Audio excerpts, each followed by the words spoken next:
Good evening. It is now 5:06, and I'm going to call this meeting to order.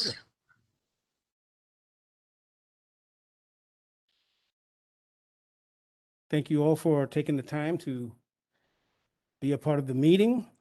We are short of a quorum, which means that we will not be able to approve things that need to be approved at this time, but we will discuss them and review them. At this time, I would like to call for a roll call for those of us who are present. And I will start off. I'm Joey Henderson with the Greater Tampa Realtors, representing the Honorable Ken Hagan. And Mr. Henderson, I'll go ahead and proceed with the roll call. Thank you. Samelia Davis, representing Eastern Hillsborough County, Billsville Community.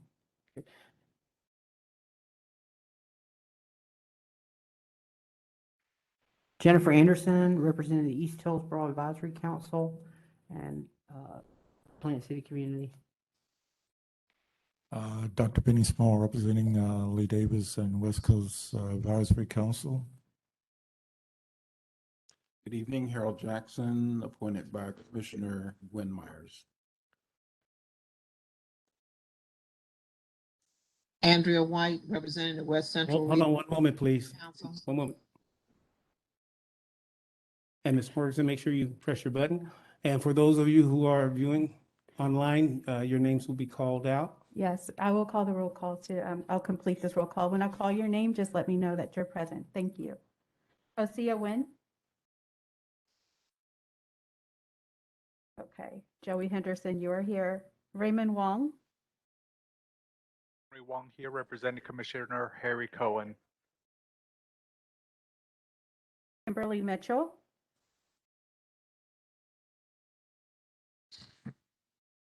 Okay, excuse me, I just lost my place.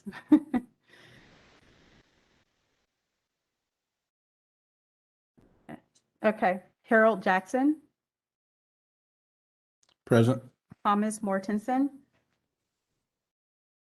Mr. William Thomas. Present en route. Okay. Yvette Lewis. Rosa Hill. Christine Long. I'm sorry.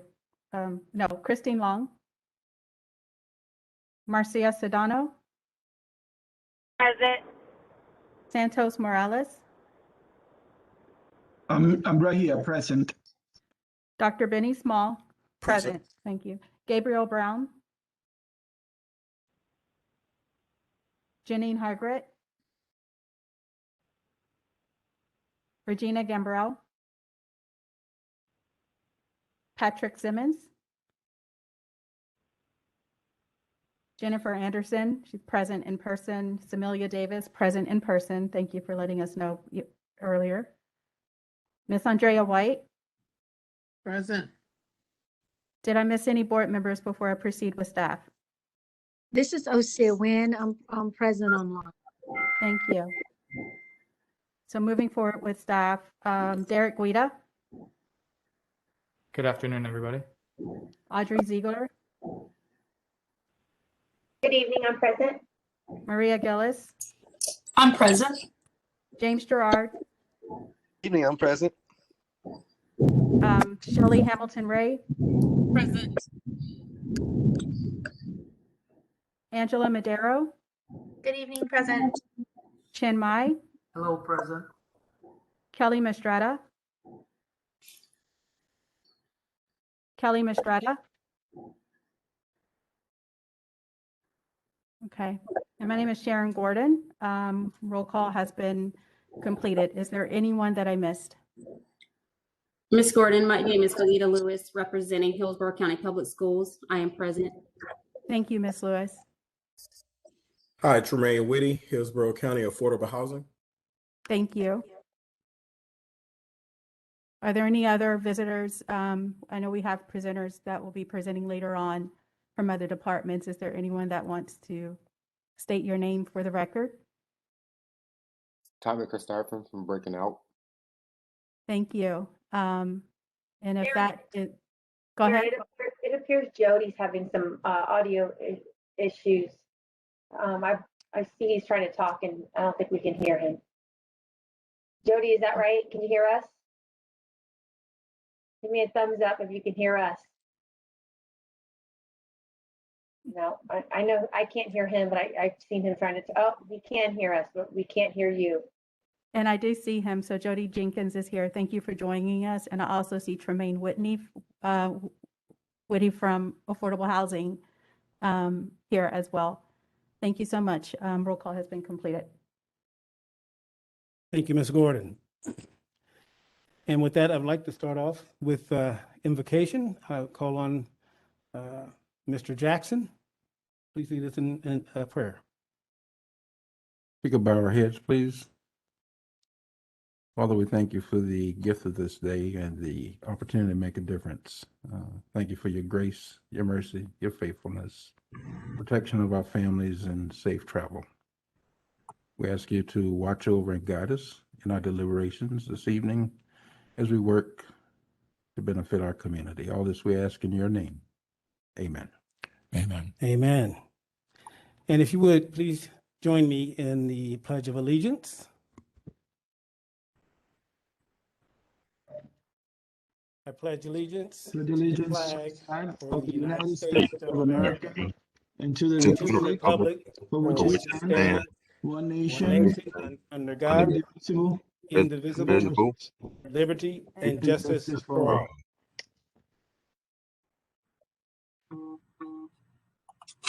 Also, I'll read the mission statement. The Hillsborough County Community Action Board partners with community stakeholders to stabilize, empower vulnerable individuals and families to achieve self-sufficiency through advocacy and essential services. And before we jump into our agenda further, I just want to make sure that everyone is aware of protocols, that if you are online, we are asking you to mute yourself until you have been acknowledged to speak, and that for everyone, that if you wish to be recognized to speak, to inform Mr. Guida or catch my attention, and I'll call upon you to speak. Also, for those of you who are online and viewing us virtually, we once again appreciate that you're joining us. I personally would ask that you would turn on your cameras so that we can see that you are here in the flesh. It's not a requirement. I know in my office, when we have these kind of meetings with our boards, everyone is required to turn on their cameras. And that's just par for the course in terms of serving on this board.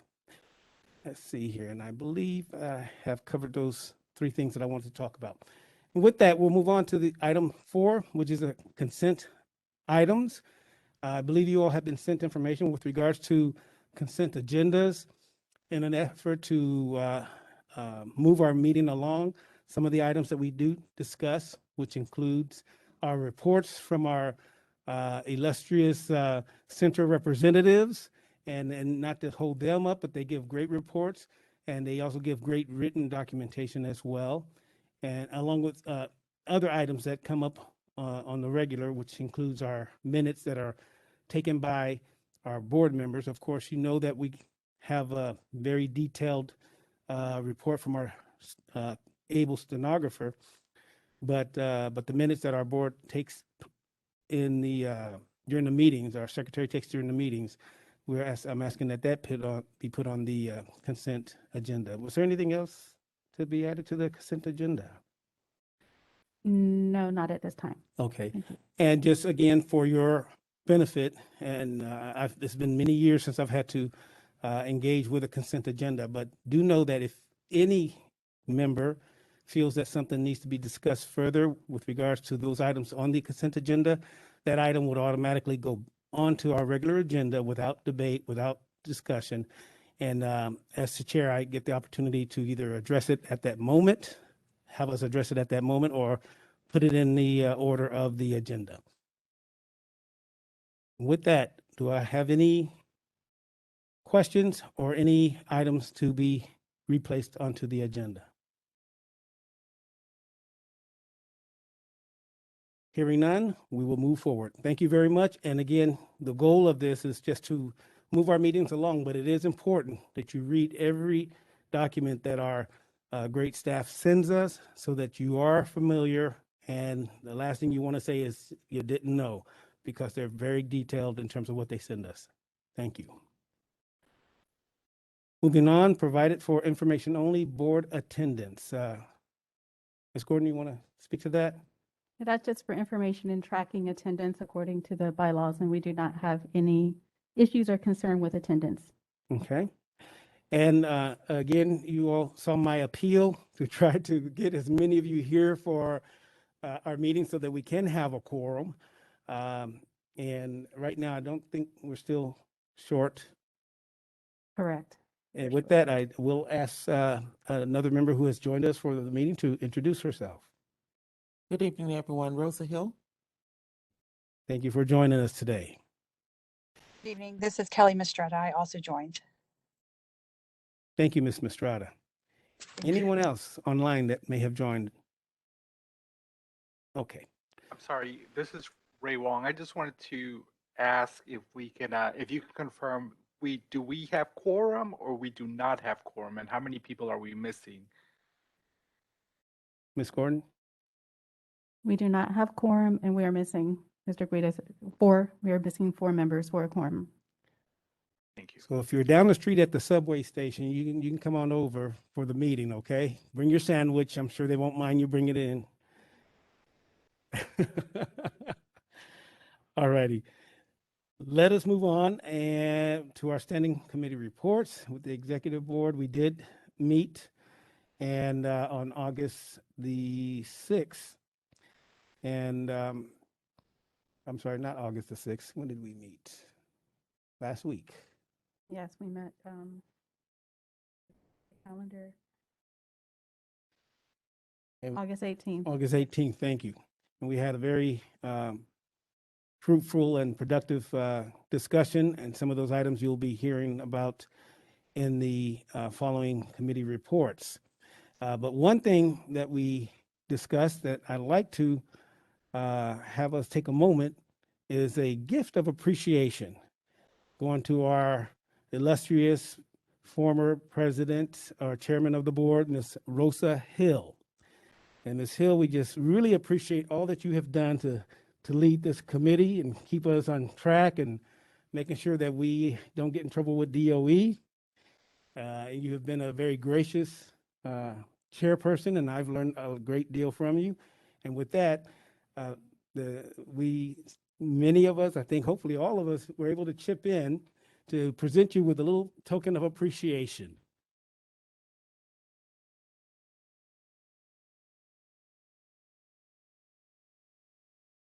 And Miss Davis was so kind to be able to help facilitate this.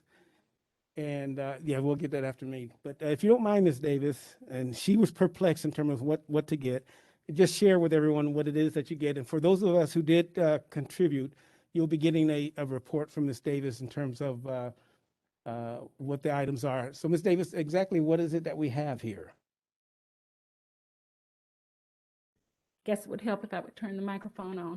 We have a lovely gift basket with some nice accessories. There's a wallet and a nice water bottle. There's a 2021-2022 organizer. There are some, I can't remember what I was buying. I don't know what else I bought. Do you see anything else in there, Ms. Hill? It's some stuff that she can use. Yes, some whatnots that she can use. Items that she definitely can use. So once again, we really appreciate. And also there's in the wallet, there's a little token of love. Yeah, so don't re-gift that wallet until you look inside. Definitely don't re-gift the wallet. And if any of you did not get a chance to contribute before, by all means, I'm sure she'll take a Visa card, and we have another that we're going to be dealing with here that you'll soon find out about as well. All right, Ms. Hill, do you have anything you want to say? Oh, I just would like to say this is very humbling. And totally caught me off guard. What I do or what I did, I couldn't do because if I didn't have you guys, I wouldn't have been able to do it. And I felt like I was just doing my job. So thank you so much. I really appreciate it. Let's give her a round of applause. Thank you again. With that, we'll go on to our bylaws committee. Mr. Thomas. Yes, this is William Thomas. I am safely keeping my hands on the steering wheel and got myself on speaker. There's a lovely storm going through I-4 at this time, making its way up north. You be My safe. report, due to having no quorum, I will just make a note that that per the executive meeting, we had some fruitful discussion. Due to the fact that we have no quorum at this time, I would like to let all the board members know that we will be, when a quorum is met, I'll be challenging the board regarding funding for the programs or proposals that have been forwarded by Planning and Evaluation Committee. There was some discussion.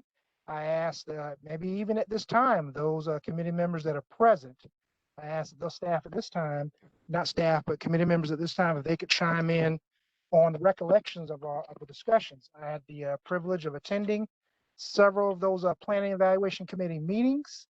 And again, per the executive committee meeting, we had discussions regarding funding where there was a solid agreement to present to the board to fund one program. And there was some discussions that I'm a little got some question marks on regarding the other two proposals. Budget and finance, we received a spreadsheet with a funding request. I'm going to challenge the board. It's my interpretation that the budget and finance committee has the opportunity to move money around to partially fund or fully fund those two remaining programs. One is $55,000 approximately. The other one is, I believe, about $61,000 and some change. And challenges board to initiate some modifications at the board level to consider funding these programs that have been recommended by the Planning and Evaluation Committee.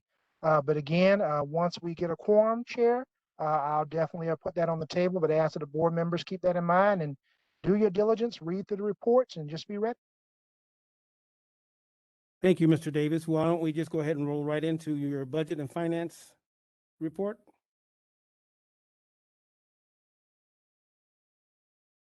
Budget and finance report. Well, me? I was going to say you talk to Mr. Davis or me. Oh, I'm sorry. I said Mr. Davis. I'm doing one thing and saying another. No, Yeah, I'm just saying. You want to make sure no, you ain't getting away that easy. No, Mr. Thomas. And before you give your report and draw conclusions there, Mr. Thomas, we do have staff that that we had asked to do some research, and they do have a report to share with that as well. But go ahead, Mr. Thomas. Okay, well, at this time, again, due to us not having an in-person quorum, and again, just ask that the board members review the report regarding budget and finance. Again, evaluating the sheets that reports have been received. I know there was a type correction that needed to be made on the May report. I'm not sure if it was a direct client services or the CARES Act, but other than that, I have no further corrections regarding the reports as submitted. Ask for the board members to review those, to pay particular attention during the past 2 months of the expenditures that have been coming out of the CARES funding as well as the direct client services funding.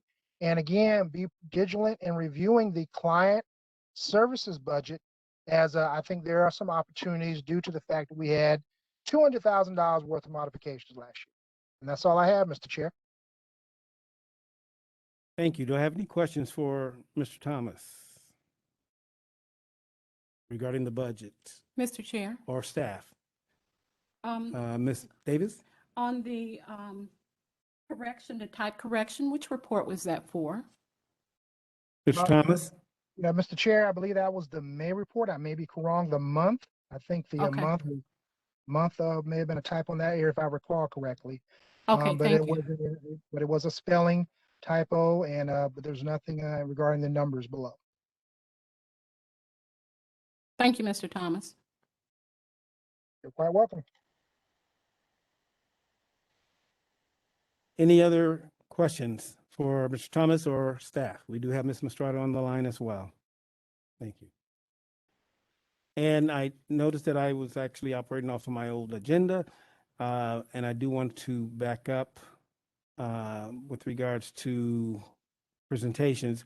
And before we go there, we have another member who did join our meeting here, and I would ask her to introduce herself. Yvette Lewis, representing the NAACP Hillsborough County Branch. Thank you for joining us, Ms. Lewis.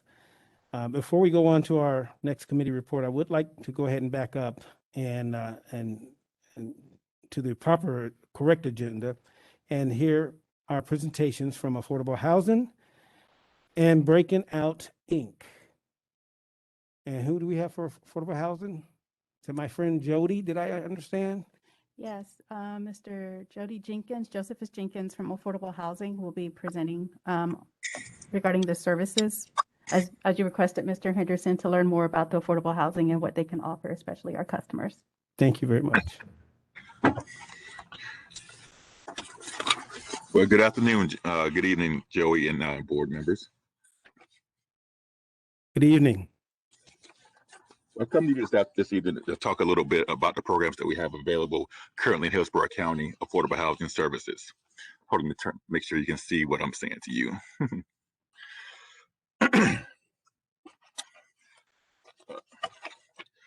Next slide, please.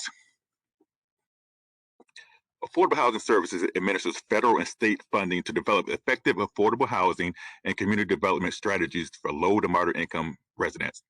Pretty much, Joey, as before, working with you in the previous life with GTAR, we're still serving the same amount of people that are out there that are unable to help themselves. So affordable housing steps in some cases, provide down payment assistance. In other cases, we provide rehab assistance to homes that need to be brought up to code. Next slide, please. Well, a good segue, down payment assistance. Down payment assistance program provides a second mortgage on homes. And basically what that means is that if you find a home for $100,000 and you need a little subsidy, a little 3% gap to help you attain that home, Hillsborough County has the wherewithal to give $15,000 to help subsidize that loan. And what that means is your first mortgage will be $85,000, which, as we all know, that makes it more affordable for that person to stay in the home. Down payment and closing cost assistance is available in the form of a 0% second mortgage. And what that means is that there's no interest rate, nor do they pay on it as long as they stay in the home. And so we make it even easier for them at that point, is that if they decide to leave at that home before the terms of that loan or that second mortgage, it becomes affordable where we basically prorate that amount for them. So let's say hypothetically it's $15,000 that we give. It's a five-year term with that, and a fifth of that comes off every year. First-time home buyers in Hillsborough County, there's two options. We currently partner with HFA, Hillsborough Finance Authority, with ourselves to provide Home Sweet Home Hillsborough program, and also the Affordable Income Subsidy Grant. And again, it's just as I just described, those things come off a fifth every year because it's only up to $15,000.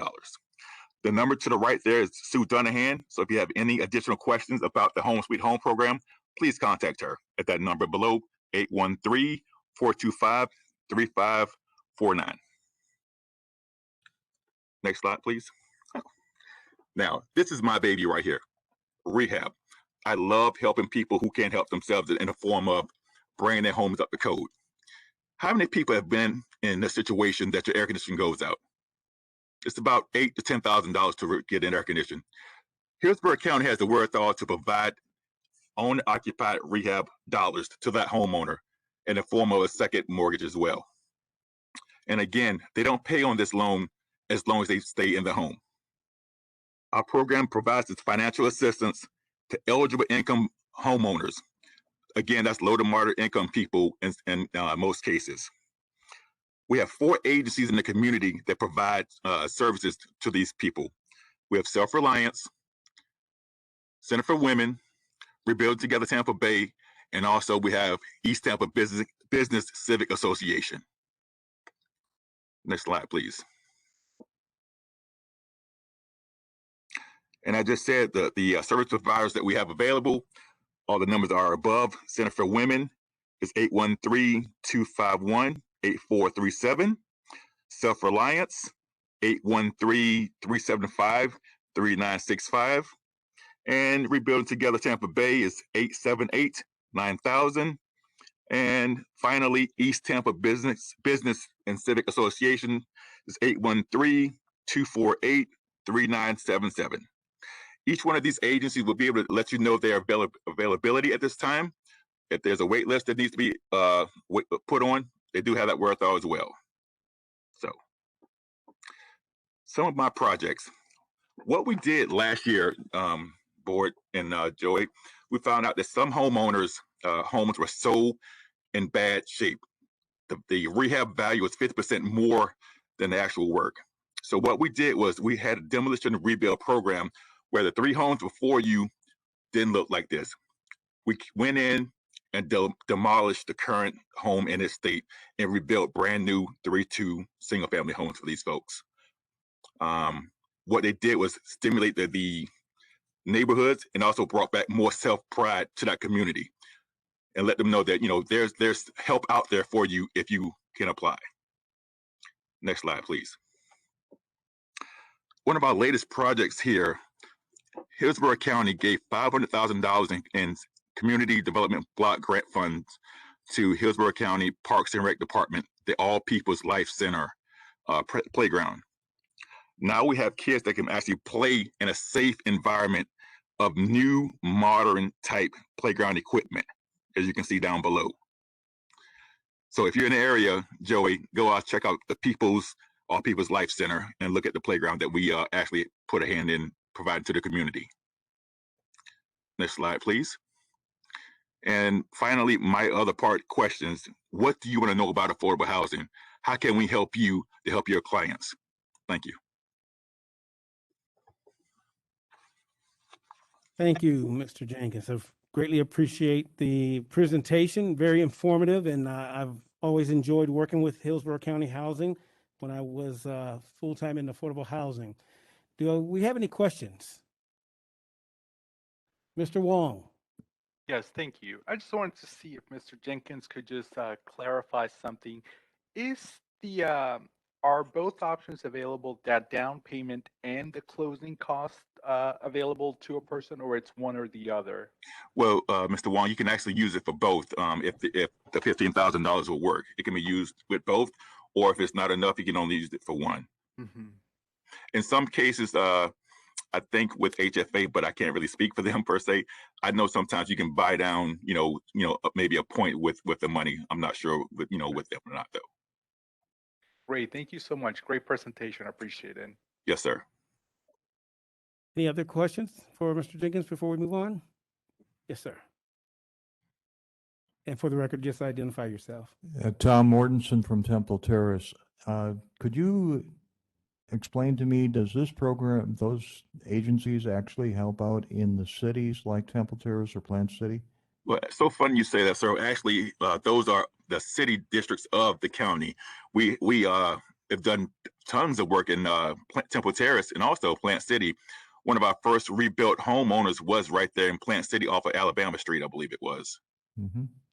I think that's a point that a lot of people miss because they don't understand the full scope of everything you do. So I appreciate that additional information and would like to sit down with you sometime further and talk learn a little bit more. Thank you. Sure. Thank you again, Mr. Jenkins. Is there a way that we could get your PowerPoint? Sure. Actually, Derek, I gave Derek a couple of handouts with some of the agencies that have funding available. And also Derek's, we provide the PowerPoint to him as well. So those that would like it, Derek, can you provide it to those that need it? Will do, yes, sir. Thank you. Thank you again. Thank you again. And let's give Ms. Jenkins a round of applause. Did someone say they had a question? Oh, yeah. Ms. Henderson. Okay. Identify yourself.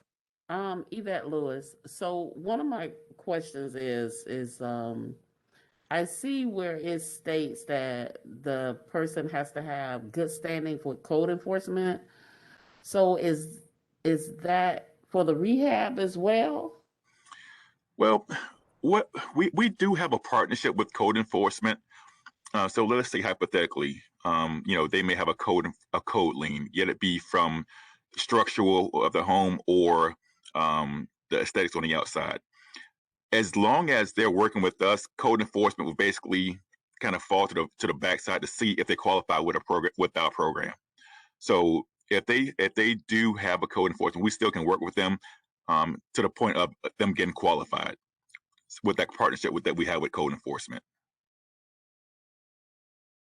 So I guess to answer your question, that is case by case, because some cases, if the code is, several $1,000s and they can't, cure it, at that point we cannot assist. Okay. And also the AMI, I see it's 80%. Have y'all ever considered lowering the AMI for the person who's only making minimum wage or less than? Oh, it's open. It's up to 80% based on the funding source we have. So we the lady who I helped off Alabama Street in Plant City, she actually just had disability. She had a free and clear mortgage, so that's not a problem. Now, the thing of it is, with a first-time home buyer, we're not going to, stray them away as either. But you have to think about, they still have to get qualified with that first mortgage. So that first mortgage with the bank ABC, we have to qualify them, and they would only be able to get qualified with so much money. So we still would give our money of the $15,000, but it's that first mortgage that will be the hurdle for them, though.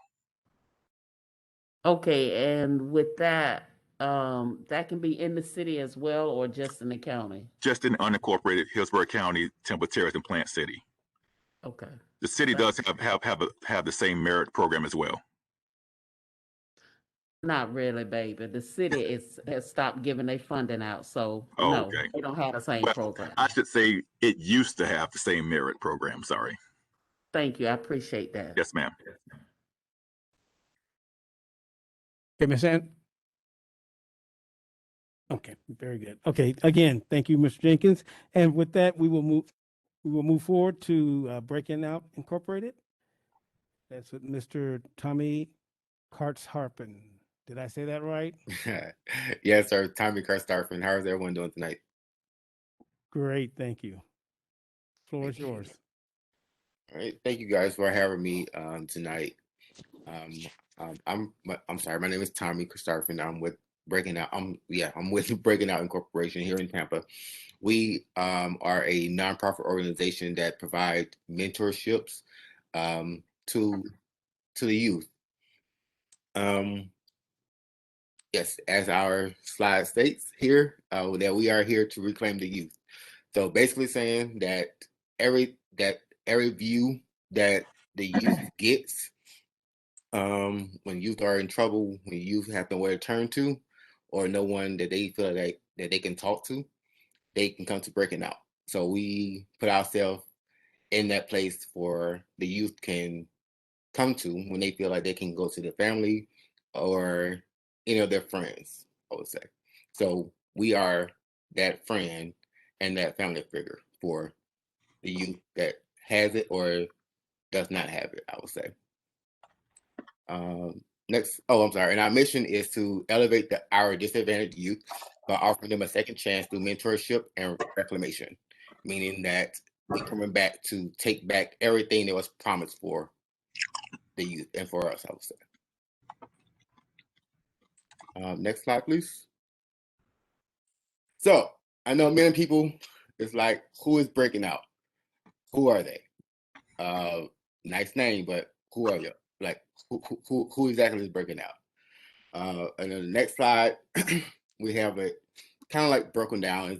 It's just saying exactly who we are, which we are a 501c nonprofit organization with a vision to call to the public the problems, needs, and potential successes for at-risk youth. So what we are really doing is trying to take the focus off of the youth being in trouble and taking the step from basically them having the idea of, oh, okay, if I get in trouble, the first thing I know is that I'm getting handcuffed and I'm going to jail. Our youth now has a mindset that they're scared of the police. So every time they see the police, it's a threat. So with Breaking Out, we are here to basically reform that. Basically say, okay, not every cop is bad. Not every situation that you get into is going to be bad. So basically, what we're trying to do is provide them that second outlet, that second look on life. Even if they have a troubled background, we are taking that and letting them know, okay, your past does not define who you are. Yes, right now it is following you, but it's not going to determine who you're, what you're going to be in the future. So that's a little bit background of what we do. Next slide, please. So here it's telling you the programs that we run. So with Breaking Out, we currently have, I want to say 6, maybe 7 different programs, but we really focus mostly on these 2 and our empowerment program. So our empowerment program kind of ties together with both of these programs here together, which is the Built for This mentoring program and the Second Chance Juvenile Reform program. So our Built for This program, mentoring program, is a program that we have set in place for individuals from ages 8 to 25 years old. The reason why I say up to 25 years old, I feel like that this is my belief. I feel like that women mature at a much earlier age than men. Even though the program is open for men and women, but we try to tend to focus mostly on men because men we're known to have that late maturity. I would say, like what they say that women are normally mature around 17, 18, and men later down the line. For me, honestly speaking, I was 25 before reality clicked in for me. So that's why I believe that for a young man, 25 is the age where we can say, okay, reality is starting to kick in now. So we can, start to see progress. Along with our Built for This program, we provide, how I like to break it down and say the program is, it's like for the Built for This program, it's like a buddy system. We're your best friend. When a youth child or a youth adult come to be a part of the program, that's how we present ourselves. We're your friend. We that person that you never thought that you could talk to and keep your secret. Now, the way I like to train my staff is, yes, we keep the secrets. Everything that you say is most definitely confidential, unless it's something that we know that you're either causing yourself some kind of harm or you're around something that's going to cause you to derail from the path that they're currently on. How a youth get accepted into our Second Chance program is that, let's say, like if we notice that a student or a child is showing signs of trouble, like a trouble path. Once they start showing signs, at that point we know, okay, hey, we have to redirect you now. Basically saying, okay, you're doing this, and doing this is going to lead down this path. So we place them into our Second Chance program. We allow you, in our Second Chance program, we allow the youth to actually see what was done in the past. While they get a chance of reflection of the past, they see exactly what they need to change. So we don't force the change. We allow them to see what they need to change. And while soon they see what they need to change, that's when we come in and actually start doing the work with them. Like, okay, this is the first step, this is the next step, and this is the third step, and so forth, so on. And with this program, we also have the parents also involved in the program. So it's like the youth is on the program, the parents is also on the program, just to make sure that everything is running smoothly. if that makes sense. Next slide, please. And here we have some of our accomplishments listed here. 2019, we had 2 students that was discharged from Hillsborough County Schools due to grades, fighting, anything you can come up with. They was basically in it. Once Breaking Out got involved, we had 1 student that was placed into the GED program. They Don't say nothing. Oh, sorry. Listen. Hello. Viewers, please be sure that you are on mute. Go ahead, Mr. Carter. Okay. In 2019, we had one of them students been kicked out of school.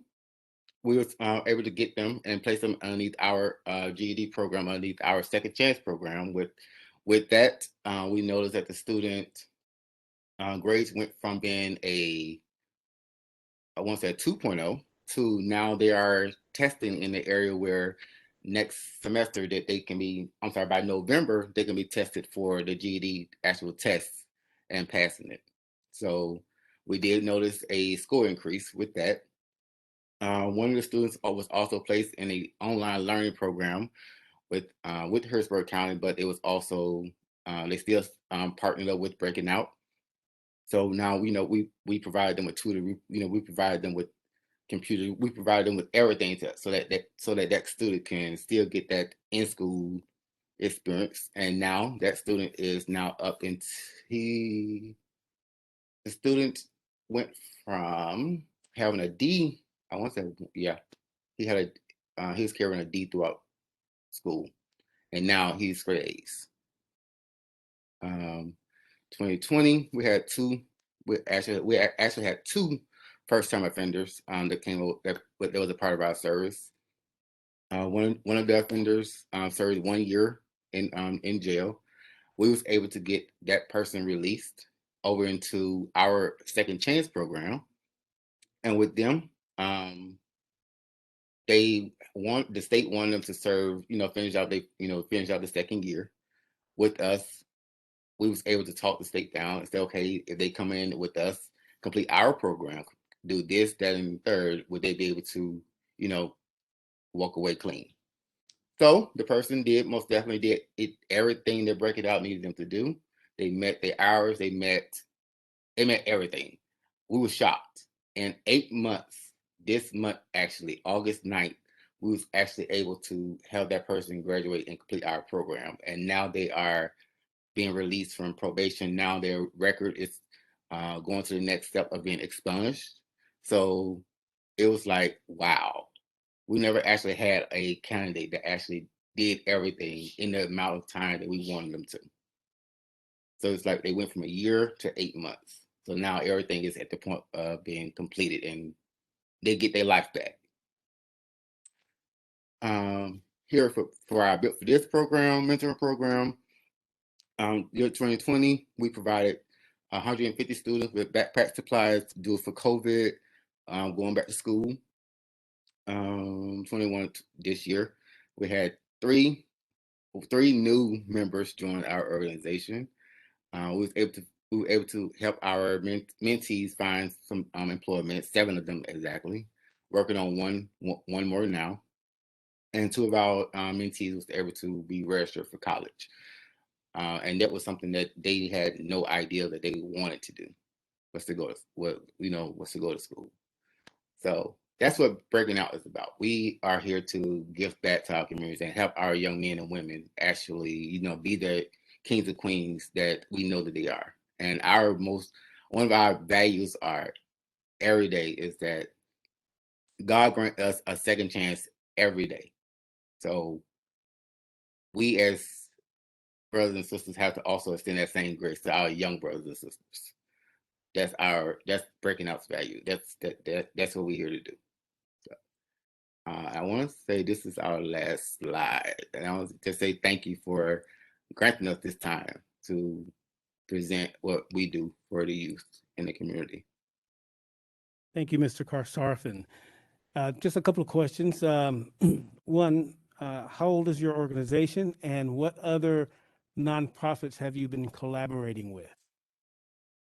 Well, we started back in 2014. And the truth here is that we had to dissolve back in 2016. So we went through our trials and errors of having the right people with our organization, and come to find out that some people that we had within our organization was a part of the organization for the wrong reason. So we had to start over, revamp. So we've been up and running now for 3 years. Other organizations that we partnered up with, I can't think of the name. It's Children, I think it's Children of Hope. I want to say it's Children of Hope. I actually can't think of the actual name right now, but it's Children of Hope, I want to say. And we partnered up with an organization for women in Orlando. I actually had to get their name because they just changed their name. But we partnered up with an organization in Orlando for women to provide women with clothing, also to help bring basic awareness to domestic violence for women, for married women. Excellent, thank you.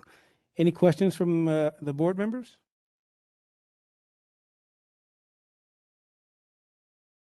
And being that there are none, I did have a chance to view your website. You look like you have a group of young, dynamic individuals who are leading the charge, and we are very glad to know that you are out here. And we hope that we want you to have continued success. And if there's an opportunity where we may be able to work with you, always keep an eye out in terms of where those opportunities are, and see if there's something that we can do to help collaborate. Alrighty. Thank you. Thank you so much. Thank you. Let's give Mr. Carstarphen a round of applause. Thank you for being here. Thank you. Thank you for having me. And with that, we have, and I again, I encourage you all to visit that website as well, and to learn a little bit more about some of these individuals and the programs that they have in place. We had another board member join us, and if he would take a moment to introduce himself. Thank you, Chair. William Thomas Jr. finally arrived from the city of Plant City in person. Thank you, Mr. Vice Chair, and we're so glad that you arrived safely. And that puts us where Mr. Was there a question? Mr. Henderson? Yes. Hi, this is Christine Long. I joined late as well, and I am on the meeting. Okay, we're glad you are joining us virtually. And Mr. Guida, how many more people do we need to have here? Only 2 more people. 2 more. Again, And if Mr. you happen Brown to be is at on as well. McDonald's, come on over. Okay. We have someone else who joined us virtually. Yes, Mr. Gabriel Regina Brown. Gambrell. Okay, Regina Gambrell and Mr. Gabriel Brown have joined us virtually as well. Very good. 2 of you wouldn't have to be on your way over here, would you? Just thought I'd ask. Let us move on to planning and evaluation. Ms. Anderson.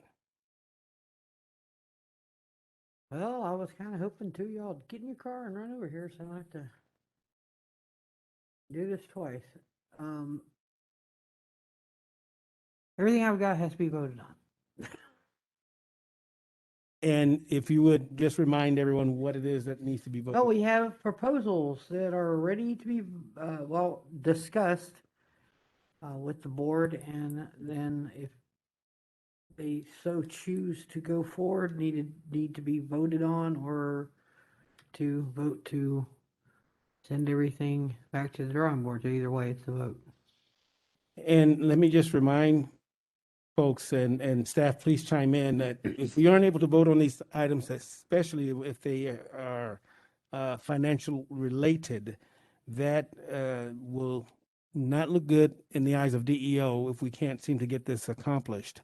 And money is sitting on the table that has been actually allocated or at least advised in terms of what to be done with it. With that, I will also ask staff, to give comment with regards to, we had asked in the executive committee, we had asked them to do some research with regards to funding from Parks and Recreation. Ms. Gordon? Yes, for the first part, Mr. Henderson, it would be your option if you wanted to, for the September meeting, move the executive committee to being a hybrid so that if we needed to act on those items, you could to later be ratified by the full board. However, we would require additional support with that. So Mr. Guida, it's not so straightforward, correct? Because we would need HTV to support that. If it's the board's pleasure, yes, there is a CAB executive meeting, I believe, on the third Thursday. I believe it's the 16th of September currently. If it is the board's pleasure and there would be a quorum, I could look into trying to make that a hybrid meeting. So then that way, if we could have at least 3 members in person, we could do a vote. We could go that route. I would just need some direction from the board at this time. Any comments from the board? As chairman, I would like to see us pursue that option. Ms. Anderson? So Michael, I guess, make sure I'm understanding this. So what we would do is table it today and then it would go before the executive board only, correct? Correct. Okay. To later be ratified, though, it would have to be ratified by the full board. And that ratification does require still a quorum. Okay, so what would be the purpose of going before the executive first? If you still have to come back to the board for ratification? What would be the purpose? Well, that is a very good question, Ms. Lewis. I mean, at least we can show that there was some due diligence being made to try to get these items moving forward. And I know Ms. Gordon and Mr. Guida have put out requests that members acknowledge if they are going to be in attendance, so we can really plan effectively. And it seems like some of the members did let them know if they were or were not going to be able to attend. So it's just showing due diligence at that point, Ms. Lewis. Any other comments, questions? Okay, Ms. Gordon? It really would be it would be your call if you wanted us to move forward with that. One thing I'd have to put a disclaimer is I can't say that HTV could confirm September. We have to work with their schedule, correct? So it may throw off the actual executive committee date. Not saying that it will, but it could. Yeah, Ms. Gordon, you're correct. Currently, we do have a scheduled meeting for the 16th. I mean, the executive committee is a smaller number of people. Right. So the chances are we may have some success with that. It may change the time from noon, but I can definitely look into those options tomorrow morning and try to give you some options on what we have available, Mr. Henderson. Thank you for that, Ms. Guida. We definitely will want to entertain those. Anything else, Ms. Gordon? No, that was it. But if I could answer to Ms. Lewis, if the executive committee voted for us to move in a certain direction, that gives staff direction to move forward without additional delay. But it must get revisited by the full board for that vote. So basically, it's the executive committee basically giving us permission to move forward with certain items.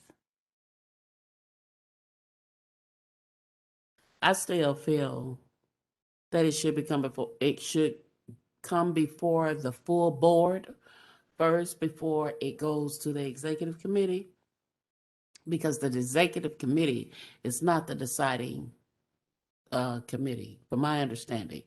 My understanding is the full board, but hey, if you want to show good faith or show that progress, you're welcome to do it. To me, it just doesn't make sense if it has to come before the full board. And people may have questions and concerns, and so you're starting something that may not pass or may not look right. So, I mean, why would you put the cart before the horse? I'm just saying, it don't make sense. And if we don't have a quorum, we don't have a quorum. It's not our fault. Okay, thank you, Ms. Lewis. And just to be clear, once again, Ms. Gordon, again, the approval by, and actually all board members have 3 opportunities to be able to voice their opinion. One at the committee itself, at the executive board, at the executive board committee meeting as well. And of course, at our board meeting today. But with the approval from the executive board, that will once again enable staff to move forward to do what needs to be done.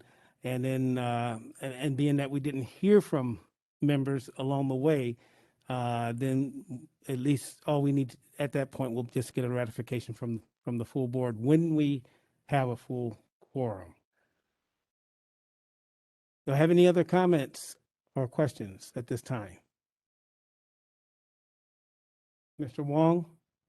Hi, I see yes, you're- thank you. I just wanted to say that I don't know that I could agree more with Mrs. Lewis' last comment. To me, what she said makes a lot of sense as well with regards to having that move further without really having the board as a quorum be able to provide input, because if it starts to move forward and there are issues, I think that has the possibility of looking just as poorly depending on whose eyes there are on this. And the other thing that I would say with regards to quorum and not quorum, again, I agree with Ms. Lewis 100%. We don't have quorum, we don't have quorum. And right now we're in a situation where this virtual meeting is an option. So unless they're going to enforce somehow having people, or mandate, I should say, being there in person, I can tell you, and I'm only speaking for myself when it comes to this, I am not going to be guilted into feeling bad about not being there in person, because the situation that we're in today is much different than the situation that we were in 2 months ago. So again, I'm only speaking for myself with regards to this quorum issue. If they're going to mandate being there in person, then we'll to look at that and on a case by case basis. But if right now the option is to attend virtually, then some people are going to take that option, and they really shouldn't be. There shouldn't be a conversation that makes one person feel guilty about not being there in person because nobody knows that person's situation. Thank you, Mr. Wong. You're absolutely right. And I do apologize if it appeared that I was guilting anyone. It definitely wasn't my position to do that, but I was just simply acknowledging the business that is at hand that needs to be taken care of. And while the virtual is an option at this point, you know, and you're right, 2 months ago, well, actually a year and a half ago, it wasn't an option. We had to be here to be able to make these decisions. So with that, Ms. Gillis, I see your hand is up. Thank you, Chairman. I just wanted to share that, just to rehash that there is 7 months left in this grant year, and we still need to get these vendors up and running and make sure that they're successful. So the quicker we can vote on these and we can start, staff can start getting them in motion, we'll be able to spend these dollars. I feel that if we wait several more months, you know, we're setting these vendors up for failure because they will not be successful. They won't have the time to execute these programs that they've lined out that they would like to be sponsored. Thank you. Ms. Anderson. I'm not going to say I disagree with what Ms. Lewis is saying, because that would not be true. However, what everybody may not realize is that we had 6 wonderful summer programs that had to be denied because of time. Okay? And that's what Mr. Henderson, I believe, or actually Ms. Gillis was just speaking of, is this has to move on. It has to continue. However, my question is this. When COVID-19 broke out, and that's back when I was chair, and COVID-19 broke out, and we all went to all virtual meetings. We voted during those virtual meetings. Now we are faced with COVID-19, and it's spreading like, I actually heard a man last night say on the news that it's spreading like chicken pox. It's worse than the first variant. Our hospitals are overflowing. I mean, it's even got to the point to where testing is hard to find. And our nonprofit's actually doing it, okay? Guys, why can't we go back to virtual meetings? Because this is much deadlier than the first strain. We all shouldn't be sitting in this room together. I mean, I made a commitment. I'm vaccinated. I wear a mask. I social distance. I do everything you're supposed to do. But why can't we go back to those meetings? Because time killed the proposals of 6 wonderful programs for children. And now we're down to 3 that, like Ms. Gillis said, if we don't get them approved, then the same thing may happen again.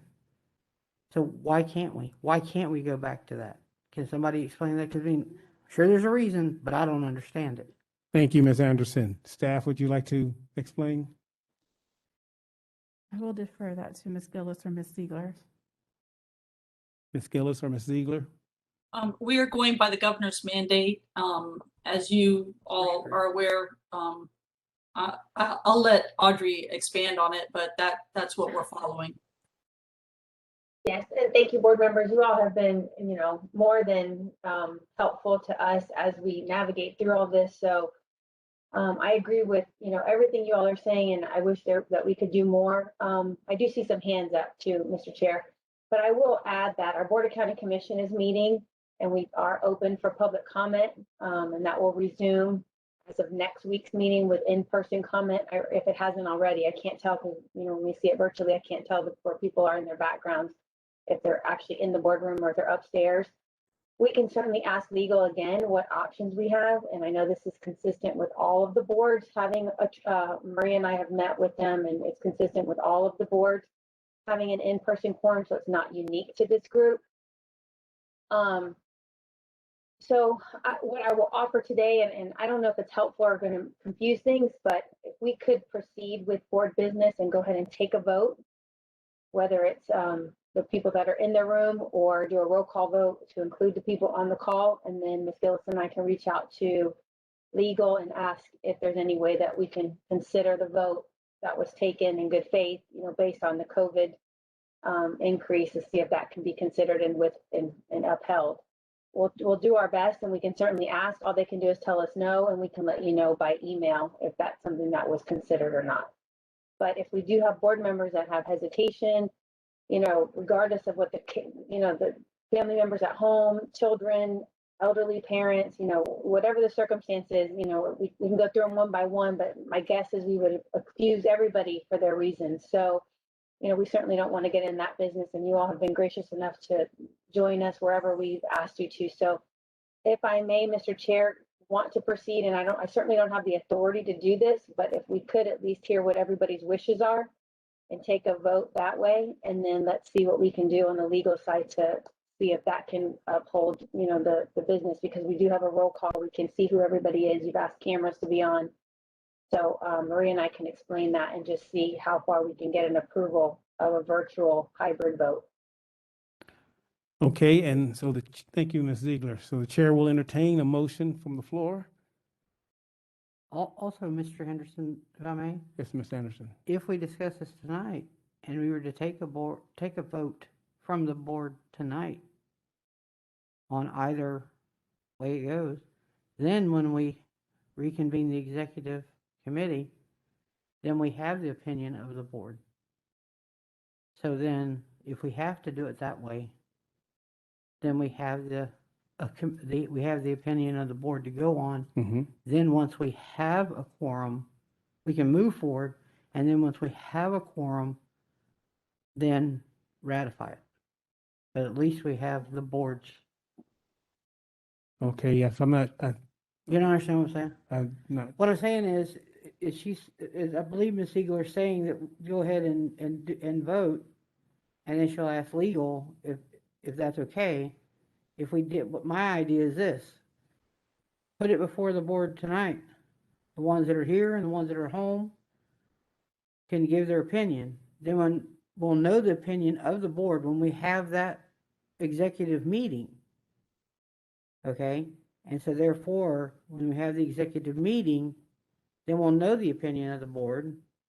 Then ratifying it, nobody feels like they're left out. Because I'm pretty sure that's what Ms. Lewis's issue is. She's not getting a voice, which I'm sure anybody would feel like they're not getting a voice. Okay, that appears to be a separate issue right now, but before I ask for a motion from the floor, I think I saw Ms. Long's hand up. Ms. Long, did you have a comment? Well, I was really going to just suggest that we needed to move forward with giving the direction to the staff because this funding is time limited and we have some great programs that could benefit from it, that we may lose that opportunity if we don't make some type of a movement forward. I like both of the comments that were previously made. Of course, let's take a vote. Let's take it to legal. Let's see what happens. I mean, I think why not? That's a good idea. Let's give that a try. And I also understand Ms. Anderson's point that even if we can't officially accept this vote we make tonight, it does give the board members a voice. It also gives the executive committee some direction to move forward at the next executive committee meeting as well. So I think both of those things are valid points. Thank you very much. I think I saw Mr. Wang. Before Yes. Mr. Wang speak, because you've spoken already according to Robert rules, let me identify those individuals who have not spoke. Ms. Hill? I just have a quick question. Before we vote, can you repeat what it is that we're voting on? Because she didn't actually give an overview of the proposals. Oh, So that is true. if we can know exactly what it is that we're voting on, it would be good. Thank you. Okay, and now Mr. Wang? Thank you. I appreciate the opportunity. I've actually, I'm clear on where we're at right now. So I retract my opportunity to speak. Thank you. Thank you. So with that, let us go back to Ms. Anderson to hear the proposals that we have, that have been submitted to us. And then we'll go from there. Yes. Ms. Hill, I just didn't want to go through it like numerous times. That's the reason why I hadn't got that far. But thank you. What we're voting on is we have 3 proposals. It was 2. And then we had a meeting on the 10th of August and brought another one back in. We had 29,000. I did it to you again, Miss Gordon. Yes, give me a minute. As you continue, I'll pull up the stat. It's almost $30,000 that was left after Epic was funded. And there were 3 left after the ones that for the summer programs, because we can't fund summer programs once they're completed. And by the time everything got done, because we're waiting with the committee with the rubric and scoring and everything. Anyways, those 6 summer programs were disqualified. So we had 3 left. We had Feeding Tampa Base Fresh Force. We had the CDC of Tampa's PATH program. And we had the Bonafides. It's a financial literacy program. And we at one point had decided not to fund the Bonafide financial literacy program. And then I called back and that was no fault of the committee, but I believe I had a flu bug and I was ill, but I was trying to get those proposals through. And so when we had our meeting on the 10th of August, we spoke and we agreed to bring Bonafide back because everybody's logic was that, the banks do that. So I went on a couple of the websites and they're not really user friendly. And some people don't have computers, some people. So anyways, so we brought it back and spoke with Mr. Thomas. I invited Mr. Thomas, Budget and Finance, to the meetings. And so we sent it back over to him to see what he could do to help out with it. And so therefore we have those three proposals. The original idea was for us to take the 29,000 some change. And I apologize, I grabbed the wrong pad that had that written down on it. And take that and split it between Fresh Force and the CDC of Tampa. Just take, because each individual, we took and tried to do it with each individual person. Each individual person was very expensive. It was like $2,500 to $2,700 each program was. So we decided as a committee just to take that and just split it in half and give each one half.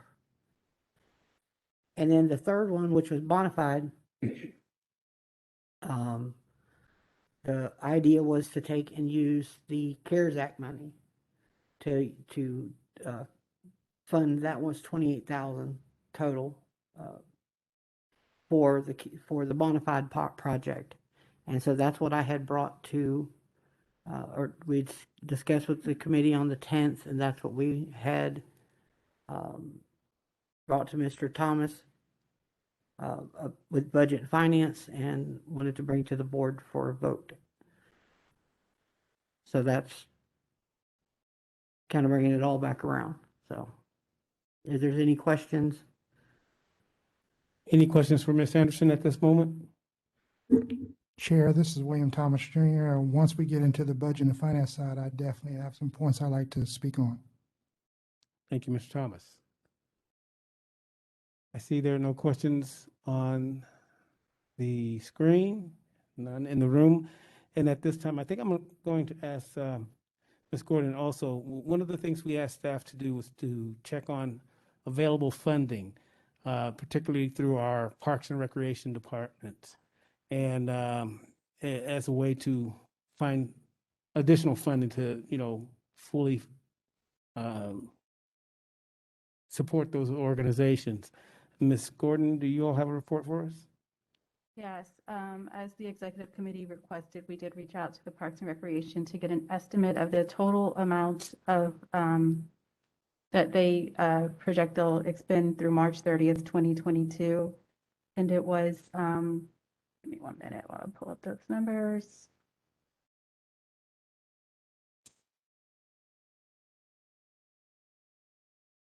It was $17,940 that they project. That includes the expenditures, that includes what they have already billed us for. And the board budgeted, let me look this up, $40,460 to Parks and Recreation. So, yeah, so. And so once again, how much would be available since Parks and Rec is unable to utilize those funds? I'm doing that now. So there would be $29,460 that the board would need to decide where you want to move those funds, if that's the decision you make. So at this time, I'll like to hear from Mr. Thomas and what he had proposed as the chair of the Budget and Finance. Yes, Mr. Chair, this is William Thomas, City Plant City, Vice Chair and Chair of Budget and Finance. I would like to refer back to the email I received from staff after attending and sitting in on the Planning and Evaluation Committee meeting. I'd like to point out, one, it has been my intent, clear intent, dating back several months, to challenge this board to engage and react and respond to the needs that may come in front of us. All in part, as I noted at the Executive Finance Committee meeting, I received a request of funding. The instructions did not include dividing the $29,000 remaining into $14,000 to $18,000 each. Again, reverting back to my previous comments, I think it is an opportunity for this board to explore a modification, a board-initiated modification, to move money around to support funding additional programs or increasing the amount of money that is available. And again, I respect what planning evaluation has been doing, but at the same time, budget and finance is budget and finance, planning and evaluation is planning and evaluation. I don't cross. I think we need to keep those things in silos. And again, I respect all the input from the Planning and Evaluation Committee, but again, I made it clear, I think it is an opportunity to not make an immediate proposal of what you expected Budget and Finance to do, but to give Budget and Finance an opportunity to explore additional options. With that said, it is my proposal for this board to consider, and if not, move forward, and that's fine. We have an opportunity to move money around. Right now, there are funds available that this board, if feels suit to do so, to add to the program component, which is on the Youth Development Direct Client Services. I would ask that the board and as a whole entertain the idea of moving additional funding to increase the amount of money to those two remaining programs to exceed more than $18,000 to $19,000 currently on the table. And at that point, Board Chair, I will leave it to the floor. Thank you, Mr. Thomas. Now, staff, correct me that with the board, if there is a board modification, again, that has to be kicked up to DEO for approval. Am I correct? That is correct. And with the fact that we have an additional 29,000 plus that has been made available because Parks and Rec is unable to utilize that, are we able to redirect those funds? If the board votes to redirect those funds to that category, then that would be permissible. Okay, well, the floor is open for any questions, statements? Ms. Lewis? Oh, back to this. When you say the CDC planning and evaluation, when you say the CDC, because they have two here, is it just one or two? Which one? The path. Okay. Okay. The other is a summer program, so it doesn't qualify. They would have already completed it, so we can't fund something that's already been completed. Okay. Are we evaluating these programs at the end? I apologize. Are we evaluating these programs at the end to see the outcome? Who's evaluating these programs at the end to see outcome? Are we just giving them money just to give them money? No, they're supposed to be having outcomes as well. Yeah, they have expectations to meet in terms of the NPIs, and their program is evaluated at the end in terms of the returns. Who's doing that? They submit reports, correct, Ms. Gordon? That's correct. They submit their performance reports. They do have a final outcomes report that they do submit to us. So yeah. Okay. And then it's provided to the board for review as well. Excellent. Ms. Hill? So just for clarification, there's no budget mod required to move the $29,460 from Parks and Recs, but there would be a budget mod required to move monies as requested by the Budget and Finance Chair. Staff? This is Kelly Mastrada. Anytime you move funds between categories or between line items, a modification will be required. So if you're wanting to take money off of the Parks and Recreation line, that would be a modification. The only thing that is not requiring a modification is the funds that were already set aside for partnerships. So you can vote on that $29,000 without having any modification because we have put those to be determined on the budget that was submitted to the DEO. Okay, thank you. I just wanted that clarified. So once again, Ms. Mastrada, that money does not have to be, doesn't have to go before DEO, the 29,000 plus. That's correct. The $29,529 that is on the Youth Development College Explorer Activities line, you do not have to have a modification for that. You can vote to spend that $29,529, and you can allocate that as you see fit. Any funds that are moved from any other line items would require a budget modification. Okay. Chair, this is William Thomas. Yes, Mr. Thomas. Again, I want to just go back to previous comments. Again, last year, I want this board, I think we just need to be, and again, I'm very conscientious of concern about perception. Last year, again, we had $200,000 worth of modifications that were submitted to DEO. I had previously noted the intention. It was noted by staff that it is not a big deal, in so many words, for a request for modification. These things happen all the time. I think us giving a perception of fear that we're doing something wrong, that box has already been checked. That made sure I was diligent in that effort. I think again, there's a perception that, board should not be initiating an effort based on an immediate need or something that the planning evaluation has presented. So again, I take position that modifications are okay. And to give the perception that based on, we had $200,000 worth of modifications last year, I think we're pushing the red flag too presumptuously. And again, I think, as I said before, I'm very transparent. I would like to see the board, at whatever level they choose not to, fine, to respond based on what a planning evaluation committee proposes or an immediate need the board may feel passionate about. It doesn't matter if we do a significant amount and move it around or a minimum amount. But I think, again, this is an opportunity that as Budget and Finance Chair that I need to present to this board. And then so be it, so be it. Thank you. Thank you, Mr. Thomas. Any other comments? Any questions? Comments? Ms. Gillis.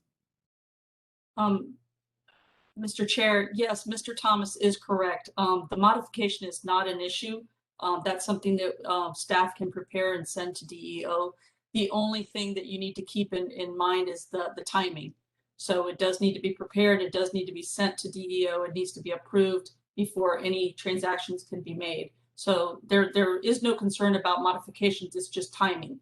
So whatever the will of the board is fine. It's just we just need to know, so as staff we can move forward however you choose. And Chair William Thomas again. Yes, Mr. Thomas. One final note on the CARES Act budget sheet. We are in the negative $32,000 on the crisis assistance, which I believe the board is going to have to approve a modification. I just want to point that out. I have no problem with that. I think, you'd be fair across the line, but I just want to note that those are things that I look at. So you're right. We have a timing issue, but understand, and that's the reason why I'm challenging this board to make a decision either way. There is an opportunity, whether we choose to do so or not, but it is on the table because you're right. I'm looking at that negative $32,000 that was overspent under the crisis assistance, under the CARES, which I believe the board has to judiciarily make a vote on for modification. Thank you. Okay, it has been established that doing modification is not the issue, and you're right that we have to address those kinds of things. Ms. Gillis, do you want to address the negative 32,000, or Ms. Estrada?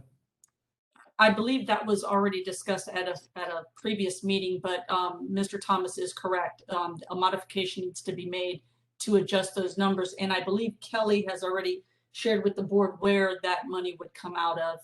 Kelly, can you elaborate a little bit?